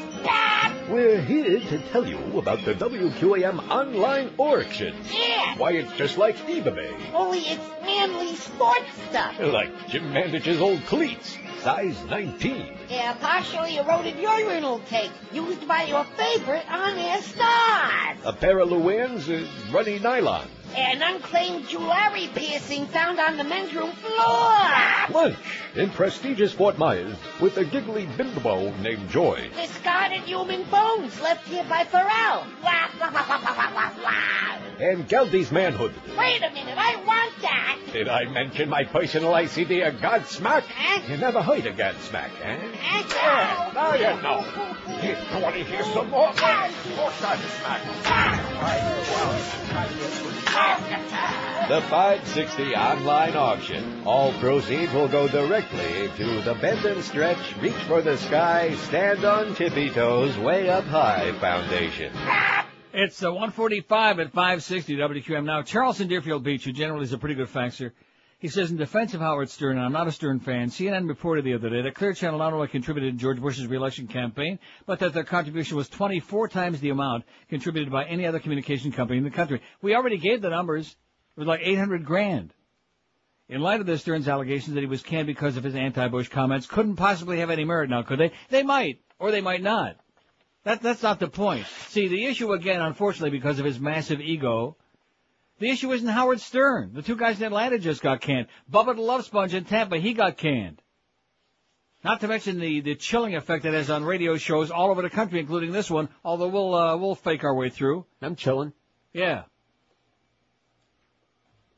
The issue, I keep trying to tell these people, it's not about Howard Stern. It's about freedom of speech. And as big as he may be in his own mind or otherwise, the Constitution and the Bill of Rights and the First Amendment is a little bit more important than Howard Stern or any one radio show, Charlie. So get with it.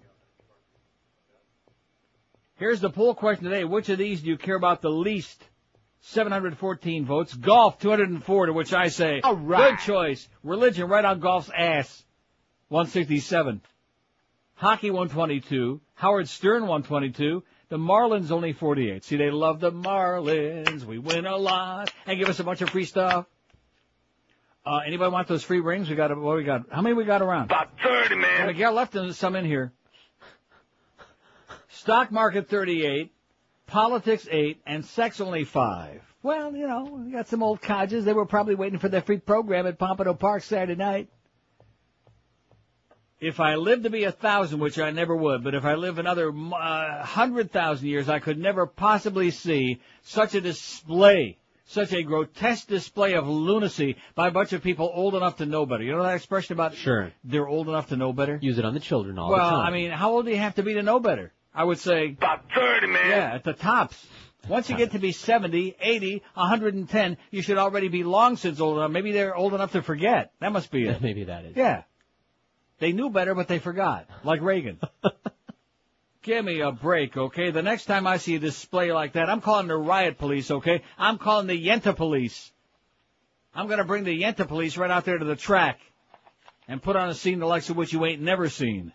Maniacs from Winmore and Cemetery Village, and you wonder why people hate this town? The ones who do, including me? This is not a civilized place. This is not a place where, and I'll say it again, I sympathize, anybody out there's got to work with that element of people. My heartfelt sympathies go out to you. How could they? I see in Toronto, just to use an example, because I do live there a big part of the year, there are people of all ages. Like but they're not like jammed all into these enclaves, into these, you don't have the condo commandos. It's a whole state of mind. Where they swarm. In a living and breathing place, people are congregated into ACLFs and condo, retirement complexes. It's anti-human, and it makes these people all the same. Maybe that's it. The environment makes them all the same. A bunch of renta-yentas. Even the Goyim are yentas. Well, they should keep them in there. Yeah, but I want you to know one thing that'll make you feel a lot better about it. He has risen. I know. Well, good. I'm glad you do know. It's about time you started learning getting on the right side of the Lord, I'll tell you. No, it's got a medical name, but we can't use it on the air anymore. He has risen. Jesus. How could any person in its right mind, and then, of course, with the Easter business, Mel Gibson didn't make enough with the $250 million in the first place that he made profit. Easter, they whipped it all up again now, of course. Oh, yeah. Because he has risen. Man. Well, he had kind of a yeasty complexion anyway. Well, he was Jewish. Yeah, figures. 5'6", I said yeasty, not pasty. Oh, that's right, he wasn't Irish. Maybe it's Easter Why Sunday. I guess the Irish are pasty. Oh, and, of course, when the polar cap starts melting, well, that's another story. There won't be no more Ireland anyway. Right. Or Florida. Right. Or Holland. Better go over to Netherlands right now. Go to Amsterdam. You better get the good crap, I'll tell you, because once the water rises about 2 inches, that'll be the end of that. Do you know that whole country is built on nothing? Like Florida. It's below sea level. Yeah. That's why they have all them canals. Dikes. Here we go. Here's the magic sound you'll hear next time George makes a slip of the tongue. Yeah. There's the judge. He's standing over there. In fact, Gildy now, well, he's waiting because he figures there's no hockey season next year, so he's waiting for something else to do, so he just hangs around, sitting in the other room. Yeah, he's got his finger on it. For 2 years, at least 2 years, maybe 3 years now, he's been like a vulture hovering over the ghost of Judge McDonald, hoping that the old cocker would croak. Well, he didn't croak, he retired, okay? They made a big deal about him, and they had ceremonies, and the Islanders did this, and Denise Potvin did that. Still an old hack. Although I'll tell you one thing, at least he tries to make the game exciting. If he knew what was going on, it would be a lot better. But at least he tries to get excited, a little animated. As opposed to Dave Van Boring, who gets just a scholarship on this station. He gets a free pass, no matter how coma-inducing he might be. And I hear him every now and then. I open up the pot to see what the score of the game is, and he just continues talking in a stentorian tones. Just awful, Dave. Go back on the internet where you belong. 10 minutes till 2 at 560 WQM. Lobster Fest is back at the Emerald Coast. If you've never been there, you don't know what you're missing. This is no ordinary Asian buffet. Their service is unbelievable, and you'll never leave on an empty stomach. I guarantee you that. I'll bet you Greg Reed's life on it. And because it's the spring, with all the spring breakers out there, kids 6 and under eat for free at the Emerald Coast. In addition, Emerald Coast still offers all their sensational mouth-watering dishes. They've got 6 different soups, dozens of succulent entrees like New York strip made to order, and their sizzling Asian grill, along with new Hunan fish. Enjoy Maine lobster thermidor style, Jonah crab, oysters on a half shell. If you still have room, sample their hand-carved primer and the new Thai specialties, and you'll never walk out of the Emerald Coast with a pounding headache from MSG, because guess what? They don't use any MSG, no cornstarch, no crap, and they cook only with cholesterol-free oils, too. Their buffet features a full salad bar, full Chinese food lineup, the brand new sushi bar, and fresh... Oh, that's right. Yeah, I'm going to get him to cut that up. Cocktail. See him. And because you deserve it, Emerald Coast has a dessert station if you're really a major, major pig, like most of us here at QAM, featuring Belgian waffles and pies and cakes, pastries, ice cream with all your favorite toppings, even fresh fruit. What a feast. It's just unbelievable. And everything is fresh, too. You'll love it. Emerald Coast, 3 locations for you. Sunrise, Sunny Isles, Pembroke Pines. So take the whole family or book your next business luncheon right now. And don't forget to fill out a membership card, too, so you can get monthly newsletters as well. Let our friends at the Emerald Coast cook up a storm for you. And Richard at the Emerald Coast says, go Leafs, go tonight. Big game. Take-on delivery always available, too. Call 954-572-3822. 954-572-3822 for the amazing, unbeatable Emerald Coast Chinese Buffet. We're Sports Radio 560 QAM. Floridians, dumb as dirt. I want a full investigation. The children, what about the children? The children, what I want a full investigation. The children, what about the children? The children, what about the children? Michael Powell wanna know where to move that. Drop the foul about a gal, little beat cat. He don't want you to ever see that. All to do, all to think, all to say crap. And I'm qualified and spoiled, bitch brat. Got the gig as a gift from his old man. That should tell you where the hell his head's at. Boots got coral, crowds are blushing. They close their eyes and pray the yushki. Save the soul Lord from nudity. That's gay. Jorge, music queen. Michael Powell wanna know where to move that. And let me find that you show that. He has the mind of a 5-year-old lad. Violence is good, but sex is so bad. Needs a graham cracker milk and a long nap. Thanks to the job that he got from his dad. He got a moralist FCC back. You don't want the children seeing nudity. That's your own responsibility. Clean your own mess up. Don't bother me with this. I don't want to babysit your kid. Michael Powell wanna know where to move that. He didn't like what he saw when he sat on the toilet with a feminine bag. It was contagious from a boob in that sack.